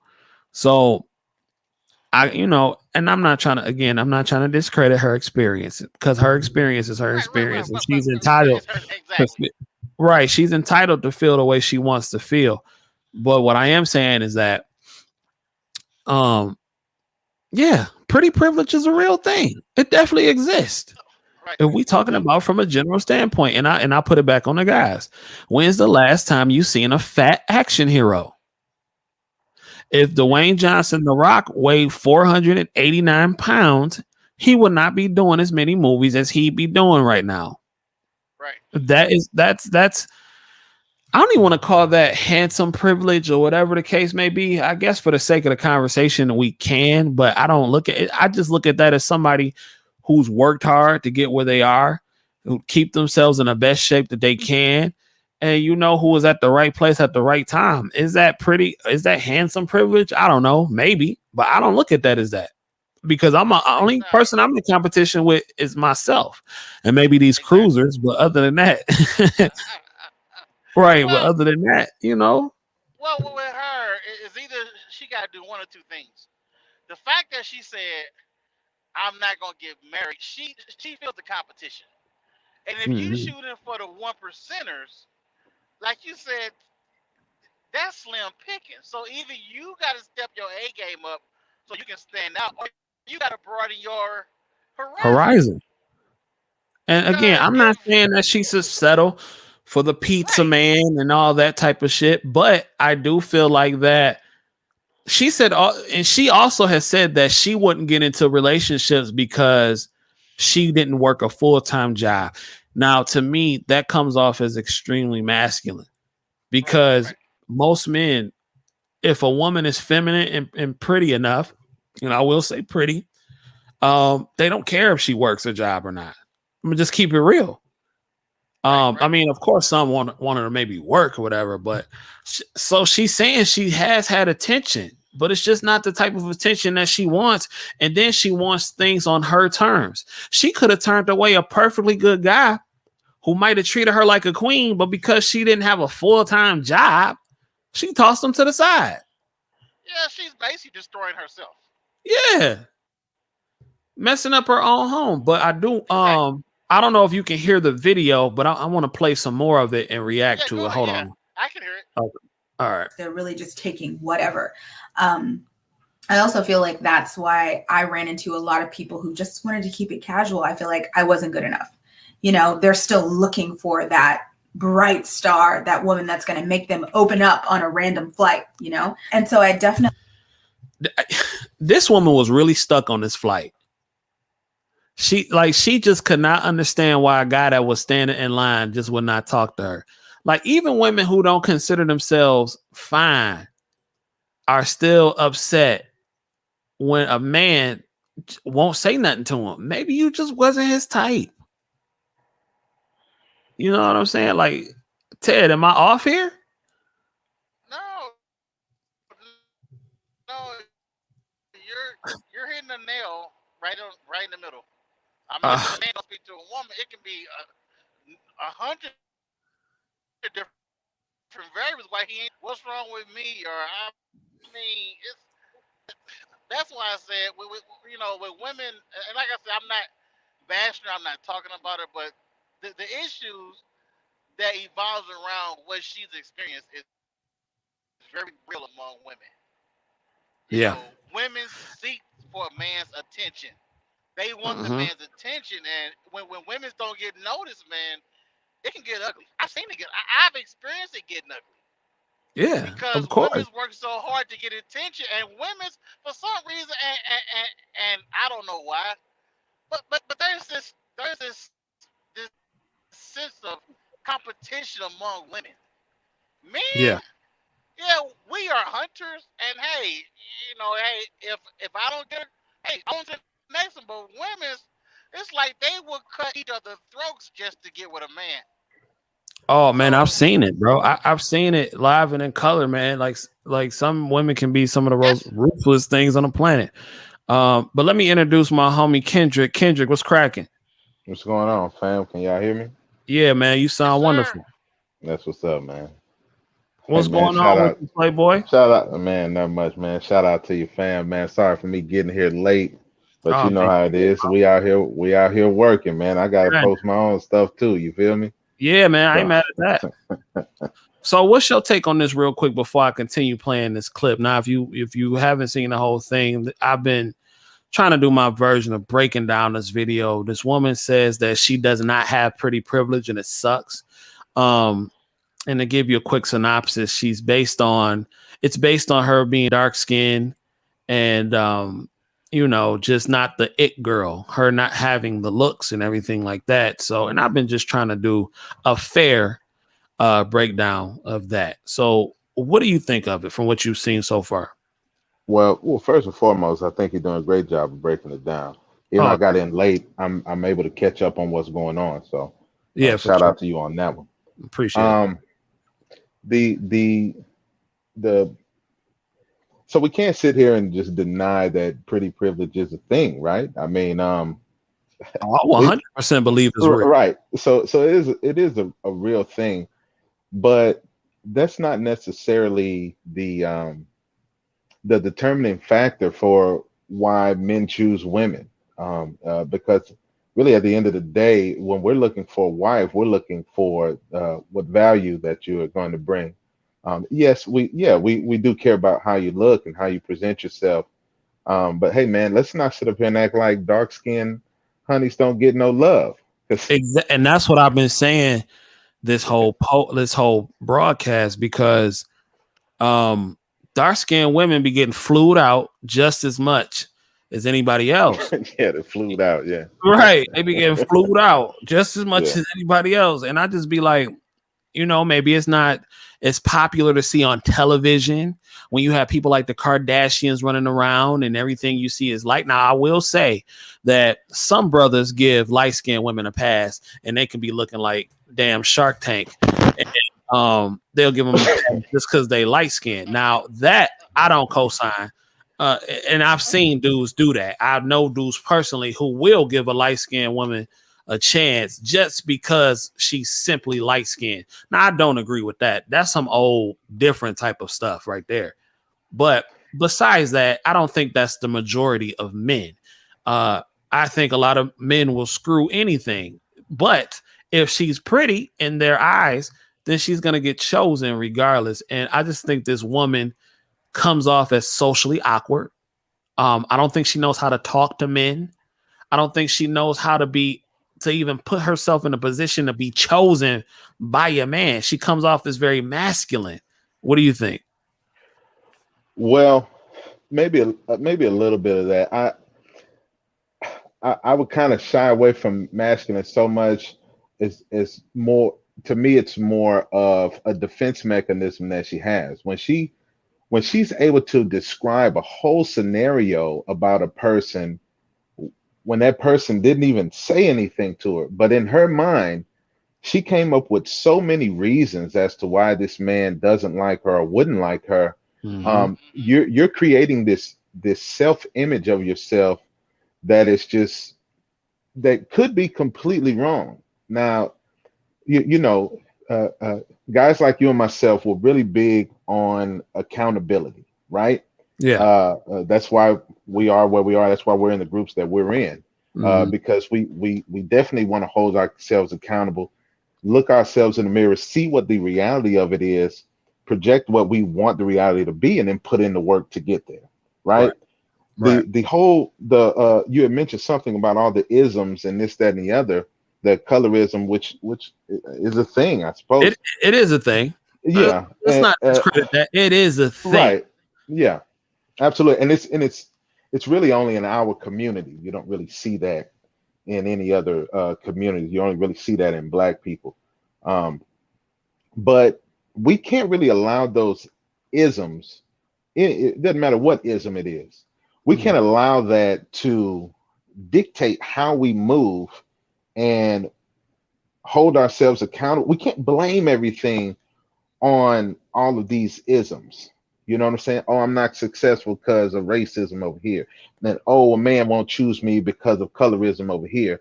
And then, oh, he don't want to date me because I'm too young, and it's some kind of ageism or some other kind of ism. We can't sit here and allow our lives to be dictated by these things, because the reality of it is we have to hold ourselves accountable. Get the therapy that you need to work out the demons that you got going on with you. Put in the work to get better. It's all about being proactive and not reactive to something that may not even really be affecting you in a manner that you think it is. I'm sure if she worked on herself and she focused on the end game in mind of maybe the kind of man that she wanted, find out what that man likes, and then work on becoming what that man likes. I'm not Yeah. crapping on her for wanting a certain type of man. But yo, if if the pizza delivery guy is checking for you, it's probably because your pizza delivery quality right now. And it's not that there's anything wrong with that. Pizza delivery guy might be grinding. He might be getting his work on. We don't know how he manages his money. He could Right. be doing great, and he might be something fantastic later on. Maybe he understands about compound interest, and maybe 30 years from now he's a millionaire, and you were sitting here crapping on this pizza delivery guy, the guy that works at Home Depot. Right. These are just regular guys, and maybe the regular guys are shooting at you because you're just a regular person.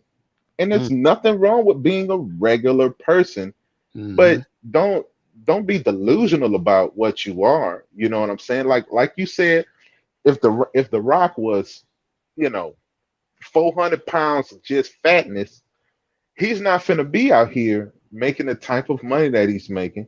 He's not Exactly. gonna be the action hero that he's making, that he is. He's not gonna be the caliber of person that he is if he wasn't putting in the work to be what he wanted to be. And And then that's the reality of it. some people say, well, how come ugly men can get with beautiful women and all that kind of stuff? And my answer to them is women don't look for the same. And I'm not saying that looks don't matter to women. Of course they do. But if you see an ugly man with a beautiful woman, 9 times out of 10, he's providing her the kind of security to get by, to say that, hey, this is who I want to be with, because we don't look for the same thing in each other. Women, We yeah, definitely value different things. You know what I'm absolutely. saying? The men, we generally, yes, we want you to look attractive. We want you to be naturally beautiful, but we also want peace. That's a Right. big one, right? Let me throw something at Ted. Ted, you have a daughter. So if your daughter came to you and Yes, she sir. said that, hey, Pops, I want a man who's making a lot of money. I don't want a piece of delivery guy. I want to live a life where I'm taken care of. What advice as a father would you give to her if she came to you to vet the kind of men that she was dating, and she wanted that advice from a father, somebody that's going to protect her and have her best interest at heart? What kind of advice would you give to your daughter if she said, this is the kind of life and the kind of man I want? I actually had this conversation with her, and the best advice I gave her was don't expect a man to do for you what you're not able to do for yourself. Mm-hmm. Because at the end of the day, if anything happened to that man and that income, you still have to carry on your lifestyle for yourself. So if you want a man with 6 figures, then you need to get out there, go to college, become a lawyer, and get 6 figures too. I don't agree with that. That's what you want. Okay, go ahead. Go ahead. Say that again, Kendrick. I don't necessarily agree with that.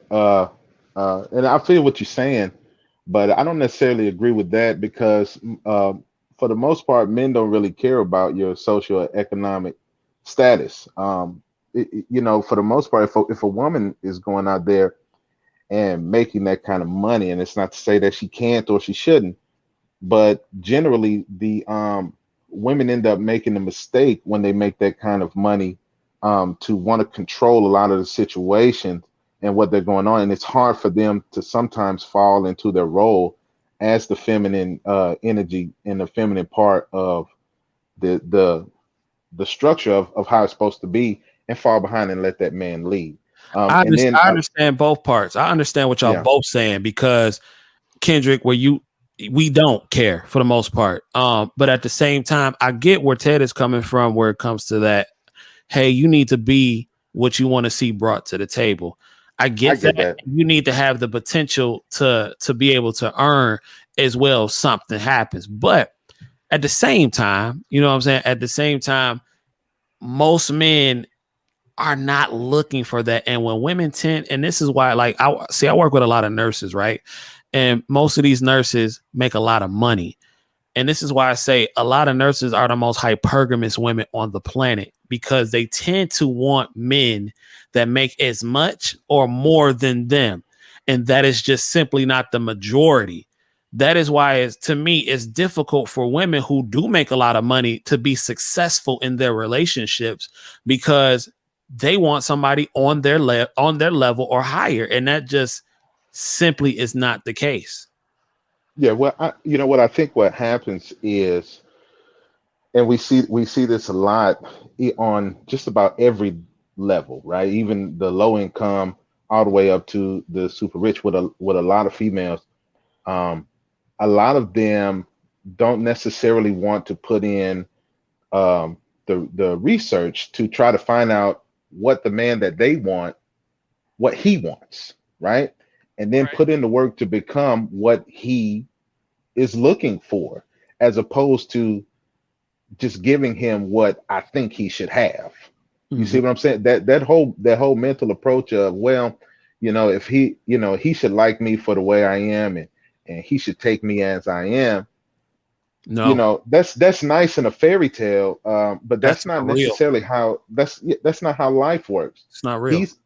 It's not real at all. So you have to put in the work to find out what the type of man that you like, what he wants, and then put in the work to become what he wants. And then in that journey and in that research, you may find out that, well, he wants this, this, this, and this, and you may not want to do that, and that's fine. But then you got to realize that that's not the type of guy for you. A lot of people say they want this whole high value man, but yo, that's some work. It is. That's some work, yo. And if you don't want to put in that kind of work, and you don't want to submit yourself to the type of lifestyle that's gonna, entail, then maybe that's not the guy for you. Maybe you just get regular John from up the street, or Pedro outside of Walmart, that's outside of Home Depot, that's cutting grass, because he might be on the grind, but yo, he might be great for the lifestyle that you want to live. So you really got to take that into mind. Yeah. And what I come to realize is that a lot of women, because I did a post on my Facebook yesterday, and I said, ladies, can you handle a man that works 60 to 80 hours a week? Are you built for, or is that something you have to be built for? And I was actually pretty shocked by how many women were honest in this. And a lot of them said no, they couldn't handle it because they want that time and want that attention. And that just furthermore led to my beliefs. And I'm going to actually try to pull the comments up so I can read them to y'all. That actually furthermore led to my beliefs is that a lot of women say they want a certain lifestyle, but really don't know what it's like because they've never been there, and they only assume. That is why I don't get upset, but it's irritating to me when you tell me that as a man, you want, not all women do this, but when they say, well, I want my man to have this, and this. Okay. But when I do that, or not me per se, but when he does that, it's a problem. You want a man that's rich, or you want a man that has money, but you get upset because he may not have a lot of time. Well, you have to choose one, dear. You got to choose. And being somebody who is, heading that way, I work a lot of hours, man. I do. And, it's not going to always be pretty being with me. I'm not going to always be there. But when I'm there, I try to make it count and I try to make it matter. But, I'm not always there either. I mean, especially, with, my situation where I'm grinding, trying to grow and expand my company. And, a lot of women don't understand that. And I explain it to them. I'm not going to be at home every night in bed with you. I'm not going to be at your birthday parties. I'm not going to be at your anniversary because my career choice and that I love my job very much. I'm on the road as an over-road truck driver. Yeah. But I own my own company and I have to put in the work to grow it to where I want to be at. Exactly. So a lot of women, it's like they want to be in the glory, but they don't want to travel with you through your story. Not all women. Not all. Of course not. Not all. But a lot of women, just like you said, women want the lifestyles. They want to be wine down, but that comes with a price tag. Everything has a price. Yeah. Hey, well, fellas, real quick, let me play this. Let me finish play. I'm gonna try to get through some of this video because I do think you're gonna be doing stuff by yourself. Right. Let me play some more of this clip. So I want to try to get through it. I'm gonna play some more real quick. Let me and I'm gonna stop it when I want y'all to respond to what she said. Definitely feel that when you're dating and you don't have pretty privilege, it just takes away from the magic of it. I have a friend who met her husband. I've talked about this before, but she literally said he looked across the room and was like, "What is that?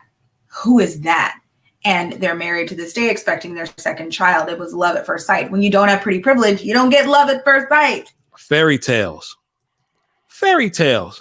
That could have been all cap that her friend told her.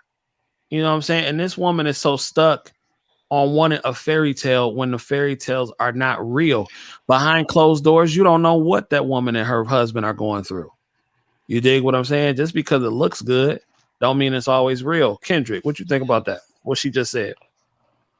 Well, just I really don't subscribe to the whole love at first sight thing. I'm lust at first sight. I might see something across the room, be like, "Oh man, she got a wagon back there," or something like that. But come on, fam. Yeah. Just the whole notion of that is ludicrous to me, man. I don't really subscribe to that kind of stuff. A lot of times I like if if I wasn't on your platform rocking with you, I'd have never listened to this, man. Because as soon as I hear that kind of stuff, man, and I'm not in the dating scene. I've been married for 7 years, and we rocking and we rolling and we doing our thing. So I don't.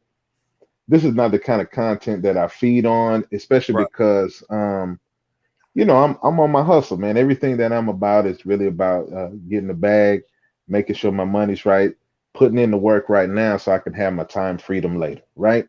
So that's where I'm at. But when I hear stuff like this, it just really reminds me that women are such emotional creatures. And a lot of times they move in their emotions. It's whereas men, even though we have emotions, we process them differently. It's not like we don't get angry or we don't get sad, right? But we don't move in them, right? So it don't matter. It don't matter who she is and what she looks like from across the room. I don't love you. I don't know you. Exactly. Ted, what you think about what she just said? Yes, sir. I said, what you think about what she just said? I just think this is the result. Oh, go ahead. Okay. No, I was saying I do not agree with her because, like the brother Ken saying, I can't fall in love with you at first sight because I don't know nothing about you. Love, that's such a very strong word. That has a lot of things that come underneath love. Lust, yeah, like okay, yeah. She got my engine going her, but as far as love, no, that's beyond lust. Raquel says she has to gain control over her emotional life. I'm saying this as a woman. So you have a woman saying she has to gain control over her emotional life. But see, this is what happens this is what a Disney wake up call looks like in real time. When she's 37 and she's unmarried. Right. This is what exactly Kevin Samuels talks about when he says that you don't have time to waste. And this woman is a living example of what he says. And even though she says she doesn't like him, she's pretty much justifying everything he says. And I have to agree. You know what I'm saying? This is what happens when Disney have sold you a dream and you finally woken up. So let me play some more of that. I'm saying pretty privilege. And I'm using it in the sense of you're not a person that people are going to treat differently because of the way that you look. And I'm not. But another way that it affects you is obviously like your work, right? I know that in workplaces, a lot of times I'm not able to get away with certain behavior that other women are able to get away with because people look at me and they're like, oh, wow, she's just got a strong personality. I don't have a strong personality and a beautiful face. Now that I'll give her. I do agree that pretty women do get away with more. I think most men, when you're out there dating, and even though you shouldn't put up with slick talk at all, but if the woman is fine enough, you may put up with more of a little bit of slick talk or a little bit more of an attitude versus someone who looks like Shrek. So that I agree with her. I think men. No, she's talking about from a work perspective. They'll go out their way to help someone who they feel is pretty and all that stuff.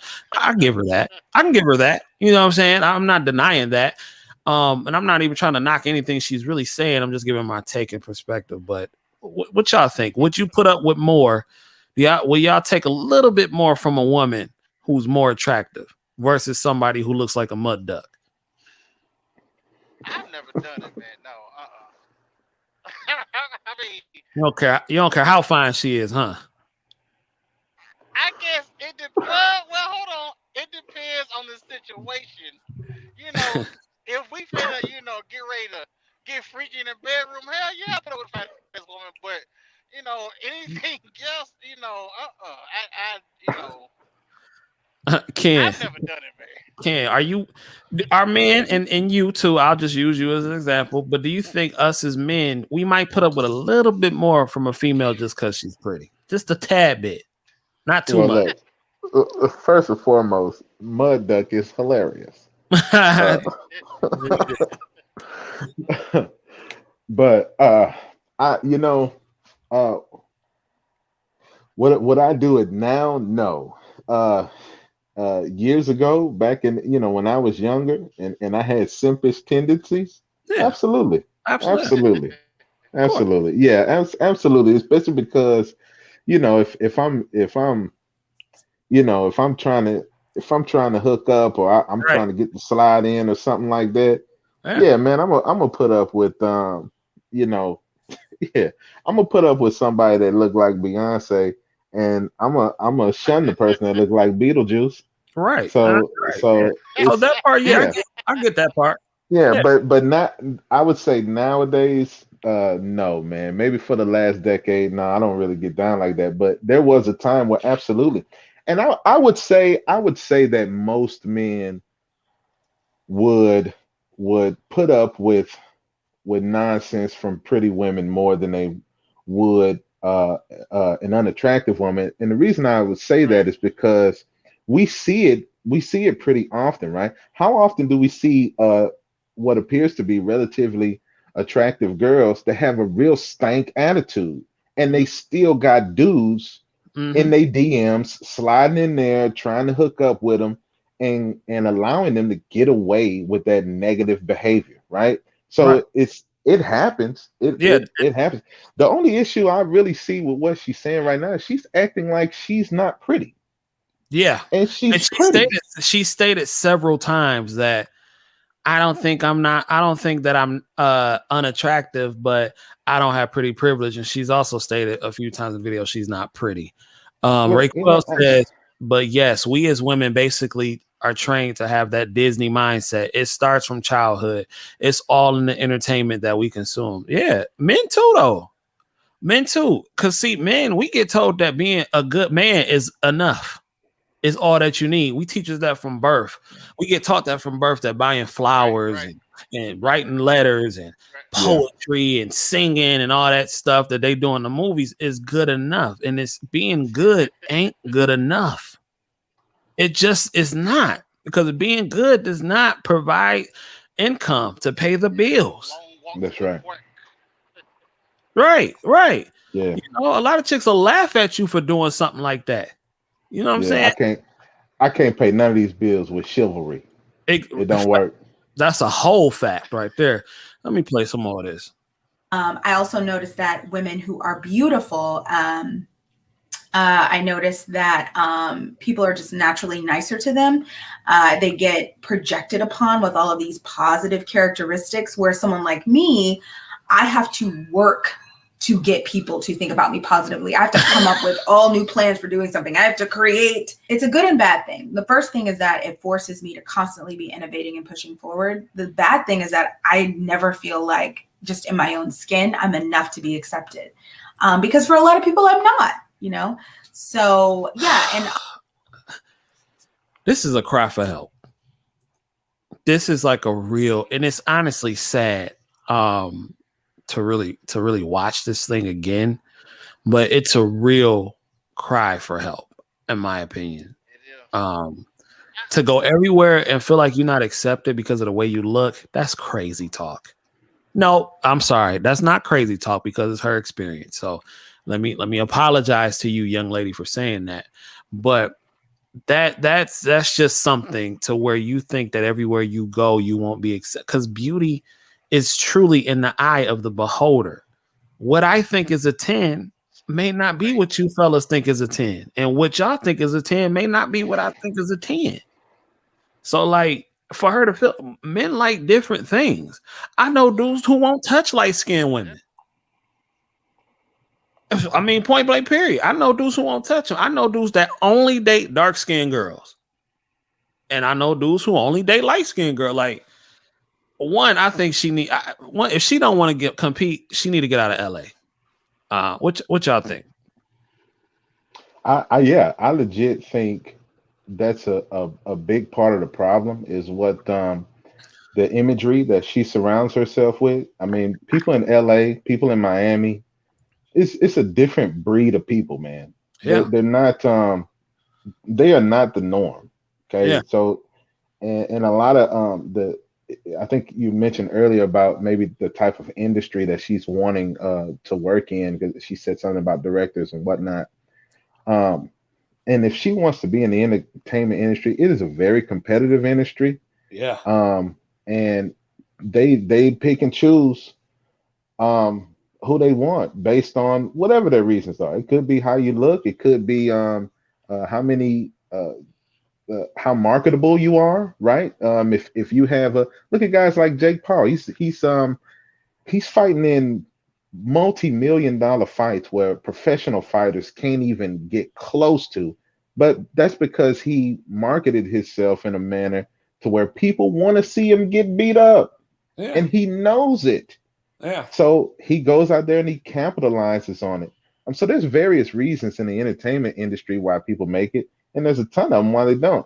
Realistically, I'm gonna assume, and I don't have any statistics to go with this, but I'm gonna say, man, making it in that kind of industry is really 1 out of 1,000, especially in that. So the odds of your success rate in that industry is astronomically low. This might not be the industry for you, fam. I like football.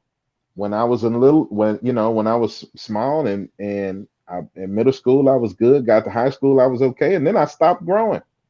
Yep. And football ain't for me no more. It is what it is. I don't have the physical tools. I can't run as fast as those dudes. I can't hit as hard as them dudes. I can't see over the linemen. Hey, I'm asked out, fam. I don't have the physical attributes to allow me to do that. I need to get in my own lane and do my own thing. Yeah. I think part of her issue is she's seeing the success of other people that don't look like her, and she hasn't taken the time to find out the success rate of people that do look like her and the men that are checking for people like her. Because if she has a social media platform and she has Facebook or whatever all these other ones are, it's people sliding in her DMs, fam. Yeah.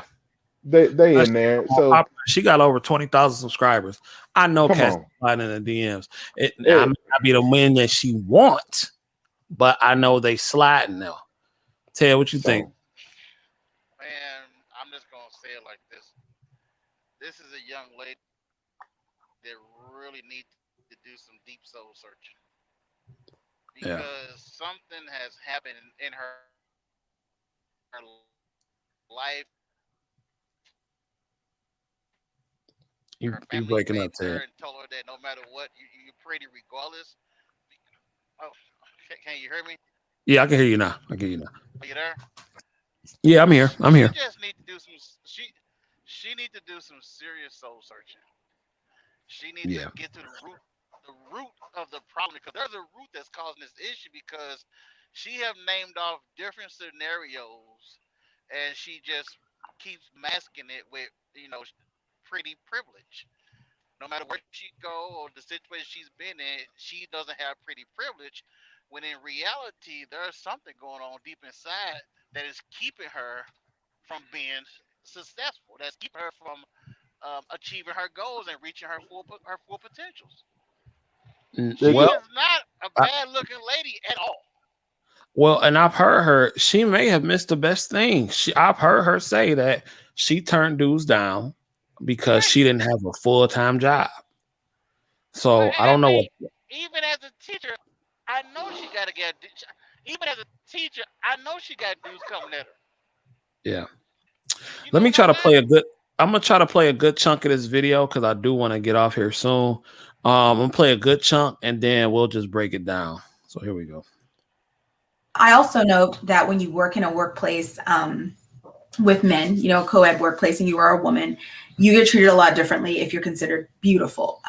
No matter how much I did at the job I used to have, I was never the person that they wanted to run to help. I was never a damsel in distress. The people that helped me were the kids that I worked with. Hey, can we help you? Do you need anything?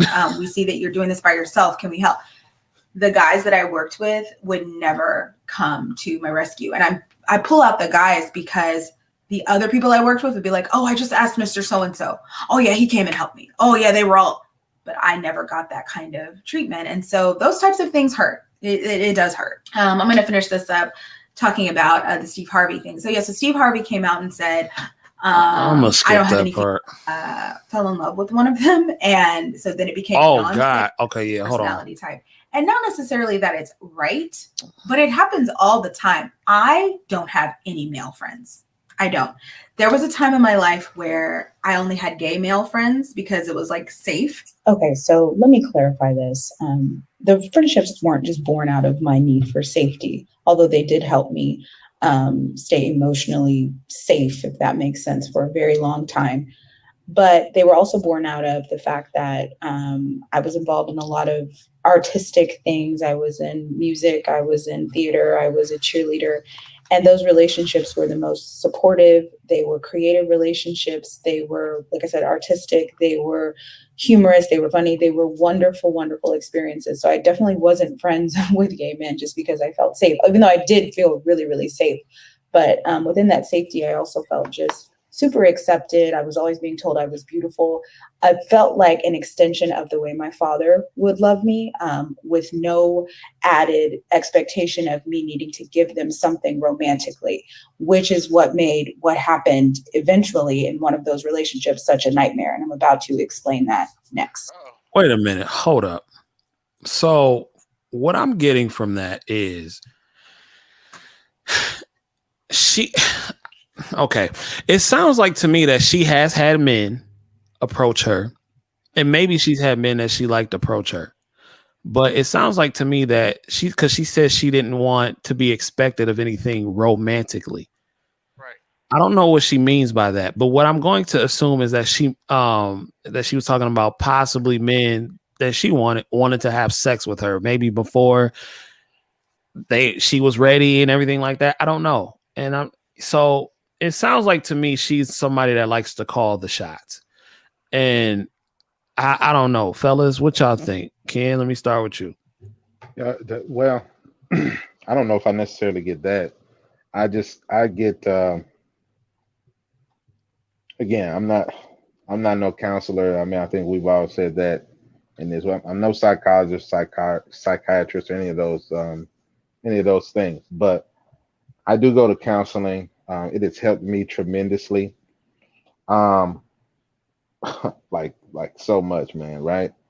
But when I heard her say the whole damsel in distress thing, and then she mentioned something about somebody caring for her or seeing her the way she thought her father would, it made it sound like her dad wasn't there, and it make it sound like you got some like legit daddy issues, and that you really got to go get this worked out, bro. Like the whole, who wants to be in distress? Who wants to approach their life to where just like, oh, look at me, I'm so helpless, somebody come save me? Who do that, fam? Mm-hmm. I've seen a lot of women that crave attention, whether it's negative or positive. They just kind of want that attention, and the way social media is structured, a lot of them get that instant gratification. They get that little dopamine boost because they get some likes, and people say, oh, you're pretty, just like all the gay dudes was telling her, you're pretty, you're pretty, you're pretty. I guess she felt like she wanted to hear that a lot because her daddy never told it to her or something like that. I really don't know this woman personally. I don't even know her name, to be honest with you. But that's the vibe that I'm picking up. I'm picking up a real victim mentality, like the whole world is against you, and you haven't taken the time to really find out what's going on with you so you can address it properly. And it's getting sadder by the second. Listen to this next part. This is what really threw me off. Listen to this. And then I fell in love with one of them. And so then it became non-safe. So I feel like I should clarify this too. There's a safety in platonic relationships. And then I think when you already have relationships that are very emotionally intense, but it's understood that they'll stay platonic, both people are kind of really safe and secure. When one person starts to feel romantic feelings, that safety is no longer guaranteed. It's no longer felt. I know I felt sort of out of control. I felt extremely depressed. I knew that it wouldn't be returned. It was one of the most painful forms of unrequited love I'd ever experienced, because there was really, really no way that it would work out. And it alienated me, I feel like, not only from that person, but from friends of that person. It was just it was a rough patch of my life. And so, I started to view my relationships, not just with gay men, but with all men, just a little bit differently. And I started to really examine why I sort of stay away from, certain types of relationships, and how that had affected me overall. I had isolated myself so much from men that I could possibly be attracted to and receive love in return from. And now I had gotten myself into this position. It just made me feel sort of like a stranger in my own body. It's very hard to explain unless you've, been through it. But when that happened, I was like, oh, I've been lying to myself. These are not just the, relationships I thought they were. We contain multitudes as human beings. And so therefore. Okay. I'm just going to stop it right there. What the hell? This guy just popped up on my page talking about his name is Good Looking Honky. He's saying CJ, guys, Peter North here, old adult film star. I believe she's batshit crazy. Okay, well, shout out to Peter North. I'm gonna say this, and I'm gonna let y'all chime in. That was a lot. That was a lot to take in, but pretty much she said she fell in love with one of her gay friends. Yeah. Because of the safety of the relationship and what had come. And this is why she had looked at men the way that she looked at them. This is delusion. Yeah. This is pure delusion.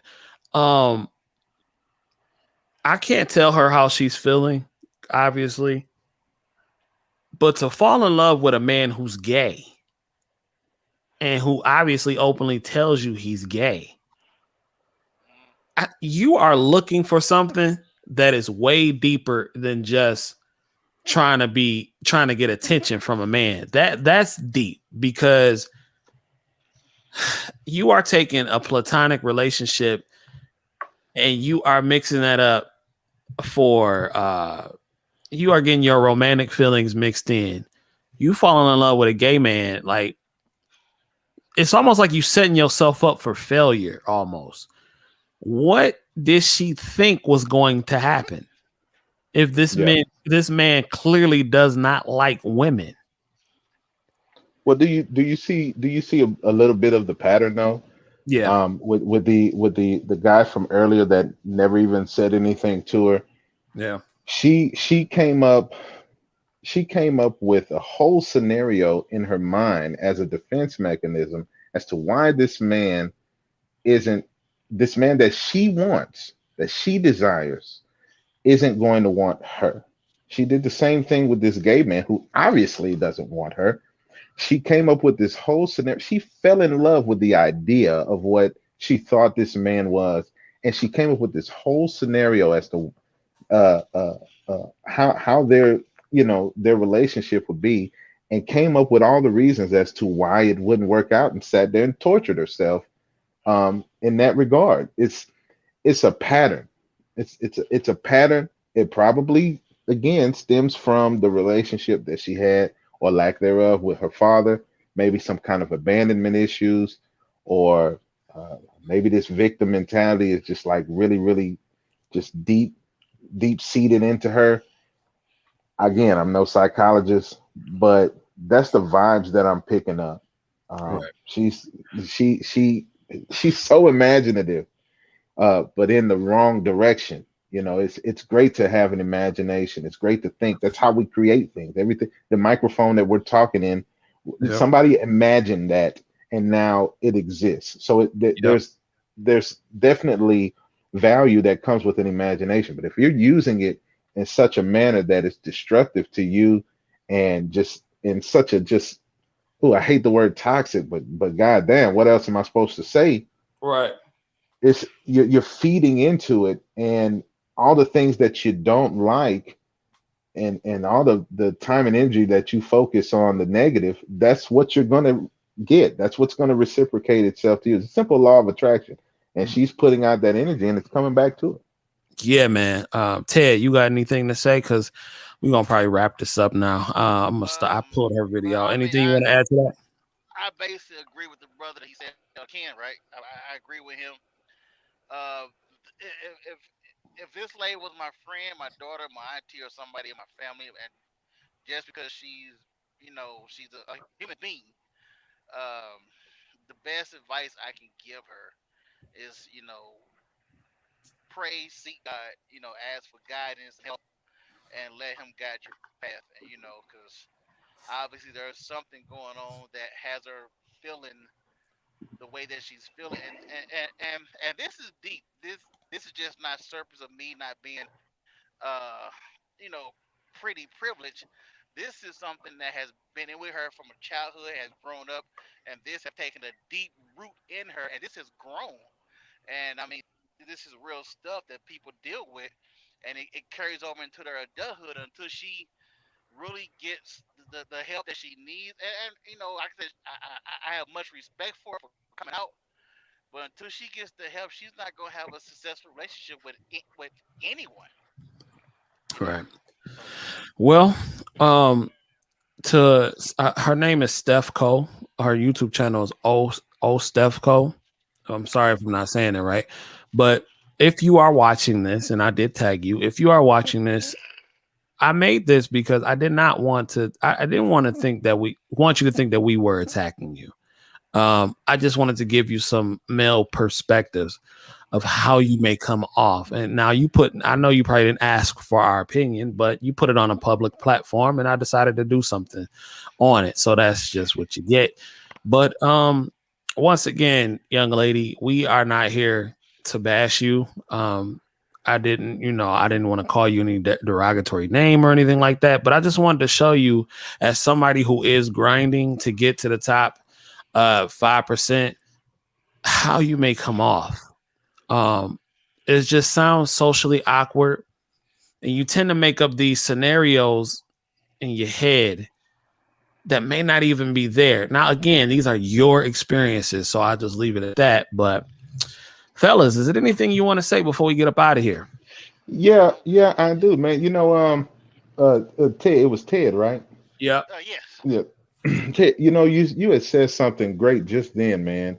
You had said, if she was my friend or if she was my daughter.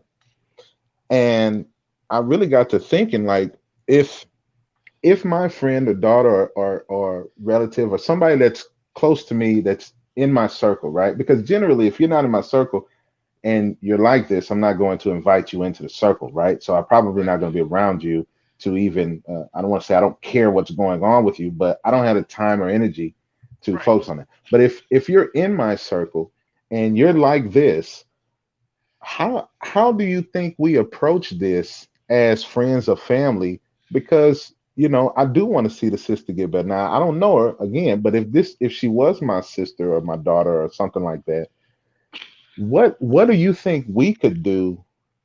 Because people are telling her she's pretty.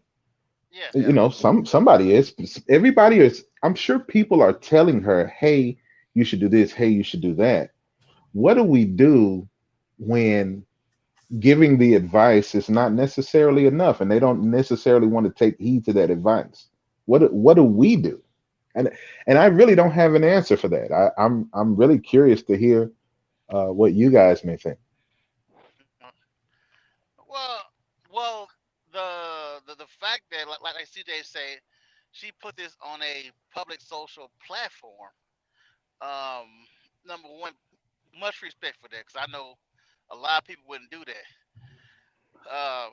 Number two is I mean, I don't have an answer. Probably, like I said, the best answer that when I was going through my issues early in life and I was thinking about committing suicide, and I'm sure we all done had events and issues happen in our life. The best advice that my parents gave me, they showed me more love, but they, basically told me to pray, talk to God, and seek His guidance. And I mean, not trying to go biblical on her, but as a Christian man who has a strong foundation in the church, that's probably the best advice I can give her. Besides maybe going to get some couch time and like talk to somebody, because like I said, there's something that has to come out of her, and I'm not judging her, but I want to see her get better. I want to see her get help. I want to see her married.